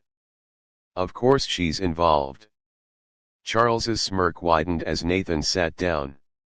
Kessler, he said smoothly. I hear you had an interesting flight. Nathan's jaw tightened. Let's stick to business. Pam's gaze flicked toward him, but her face remained neutral. The room settled into tense silence as the meeting began. Paul leaned toward Nathan and whispered, "We need this deal." Nathan took a breath. He had prepared for this. He had numbers, projections, and leverage. He just needed to stay focused. Pam's gaze sharpened. Nathan had the distinct feeling that the real negotiation wasn't with the board, it was with her. Mr. Kessler, one of the board members said, we've reviewed your proposal. The numbers are strong, but we have some concerns about the long-term scalability of your model.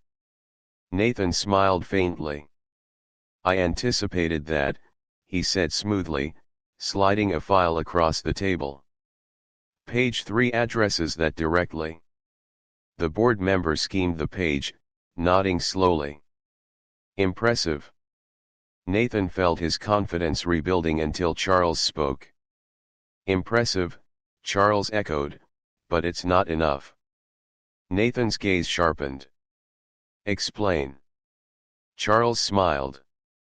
Your proposal assumes a linear growth rate. That's optimistic, considering market volatility. If we're going to commit to a long-term contract, we need assurance that your projections are realistic. Nathan opened his mouth but Pam spoke first. I'd like to hear Mr. Kessler's response, Pam said, her voice smooth and even. Nathan's mouth went dry. Charles smiled faintly. Of course you would. Nathan exhaled sharply. This wasn't just business anymore, this was personal. And Pam Bondi had just handed him the stage. He forced his voice to steady. We've accounted for volatility by maintaining diversified assets across multiple sectors. The growth projection isn't based on assumptions, it's supported by market performance over the last 3 years. Pam's gaze didn't waver. And if the market shifts? Nathan smiled tightly. Then we adjust. Pam's lips curled slightly. Good answer. Charles's smile tightened. He wasn't pleased. Nathan's pulse steadied. He wasn't out yet. The meeting stretched on for another hour. Nathan handled the questions with practiced ease, staying focused despite the tension in the room. Pam didn't speak often, but when she did, her questions cut directly to the heart of the proposal. And then, near the end of the meeting, she asked the question Nathan had been dreading. You're proposing a 5-year contract, Pam said. How do you intend to maintain consistent performance over that period? Nathan's stomach tightened. He had expected this question, but not from her. Charles leaned forward. Yes, Kessler. How do you intend to guarantee that? Nathan hesitated for half a second too long. Pam's gaze sharpened. Nathan's mind scrambled for a response. He had data to support the projection, but Pam wasn't asking about the numbers. She was asking about him. I have a strategy for that, Nathan said, his voice smooth. Diversification across multiple sectors reduces risk. Pam's gaze didn't shift. And if that fails, she asked. Nathan's heart hammered. I adapt, Nathan said carefully. Pam's gaze held his for a long moment. Then she smiled faintly. I hope so. Nathan released a shaky breath as the meeting wrapped up. Charles stood, offering his hand to one of the board members. Nathan rose to shake hands with Paul. Pam stood last. She walked toward the door but paused beside Nathan. Nice recovery, she said. Nathan smiled faintly. Was that a test? Pam's eyes glinted. Of course it was. And? Pam leaned in slightly. You passed, barely. Nathan's breath hitched. See you at the next meeting, Mr. Kessler. Pam turned and walked away, heels clicking against the polished marble floor. Nathan watched her go. He wasn't sure if he had won. But he knew one thing, Pam Bondi wasn't done with him yet. Nathan loosened his tie as he stepped out onto the street. The Florida heat pressed against his skin. Paul stepped up beside him. That was close. Nathan smiled faintly. I had it under control. Paul gave him a look. Sure you did. Nathan's phone buzzed. A message from an unknown number. Impressive. Pamphlet. Nathan smiled. He had no idea how Pam Bondi had gotten his number. But somehow, he wasn't surprised. Nathan had barely stepped into his office the next morning when his assistant appeared at the door. "Sir, there's a visitor here to see you." Nathan frowned. "Who?" Pam Bondi stepped into the room. Nathan straightened. "Ms. Bondi." Pam smiled faintly. "Mr. Kessler." Nathan gestured toward a chair. "To what do I owe the pleasure?" Pam sat gracefully, crossing one leg over the other. "There's another deal on the table. One that requires creative handling." Nathan's gaze sharpened. "And you're offering it to me?" Pam's smile widened. "I'm offering you the chance to prove that yesterday wasn't a fluke." Nathan's heart raced. Pam leaned forward slightly. "Are you interested?" Nathan's smile sharpened. "You already know the answer to that." Pam's gaze darkened. "Good. Because this time, I won't make it easy." Nathan's smile widened. "I'd be disappointed if you did." Chapter 15, The Game Continues. Nathan watched Pam walk out of his office, her figure disappearing down the hallway. He sat back in his chair, a slow smile curling on his lips. Pam Bondi was not just another opponent. She was a master of the game. And Nathan had every intention of learning how to beat her. Or maybe, just maybe, learning how to keep up with her. Nathan leaned back in his chair after Pam left the office, but his mind was already calculating. Pam had given him a challenge, one that could either elevate him to the next level of power or sink him completely. His phone buzzed. A message from Paul. "Just got word Bondi's deal is linked to Eddings. This could get messy." Nathan's jaw tightened. Of course Charles Eddings was involved. He stood, buttoning his jacket. If Pam was pulling him into this, then it was more than just business. This was a game of influence and strategy. And Pam had just dealt the first card. Nathan's driver was waiting downstairs. He slid into the back seat, his phone already pressed to his ear. "Paul," he said as the car pulled away from the curb. "Get me everything on Bondi's deal. Background, players, any leverage we can find. I want to know who stands to gain and who stands to lose. And Eddings." Paul's voice crackled over the line. Nathan's gaze darkened. "Leave him to me." Nathan ended the call and stared out the window as the city blurred past. Pam Bondi didn't make casual moves. If she'd come to him with this deal, it meant one of two things. She either trusted him, or she was testing him. And Nathan Kessler didn't fail tests. Nathan entered the private meeting room in one of Tampa's most exclusive clubs. The lighting was low, the air heavy with cigar smoke and quiet conversation. Pam was already seated at the corner table. "You're late," she said without looking up. Nathan slid into the seat across from her. "You didn't give me much notice. You're resourceful." A waiter. Pam ordered a glass of white wine. Nathan requested a scotch. Pam set her tablet down on the table, turning it toward Nathan. A contract appeared on the screen, dense with language and fonts. The deal between two entities reshaped the deck. Nathan, he scanned the terms.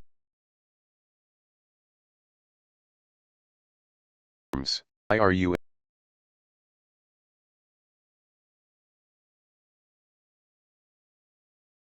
involved? Pam's gaze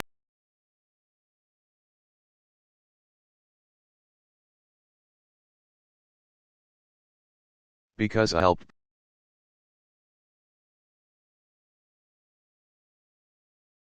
the initial negotiations. And because Charles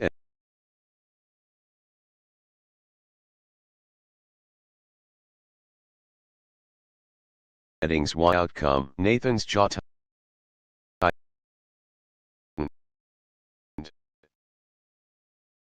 Eddings again leaned her chair, planning the firm's strip assets, consolidate. If he succeeds, it will affect the mild, and you want me to stop him. Ham's expression was cool. I want you to outplay him. Nathan's pulse quickened. Why me? Ham's gaze sharpened. Because you know how Eddings plays the game. And because I think you've finally learned when to stop talking and start listening. Nathan's smile darkened. You think so? Ham glinted. Prove me right. The waiter arrived with their drinks. Nathan took a slow sip of his scotch. And what happens if I win? Nathan asked. Ham smiled faintly. Then you'll have earned my trust. And if I lose? Ham's eyes darkened. Then you'll find out what it's like to disappoint me. Nathan's breath hitched. Ham stood gracefully, gathering her things.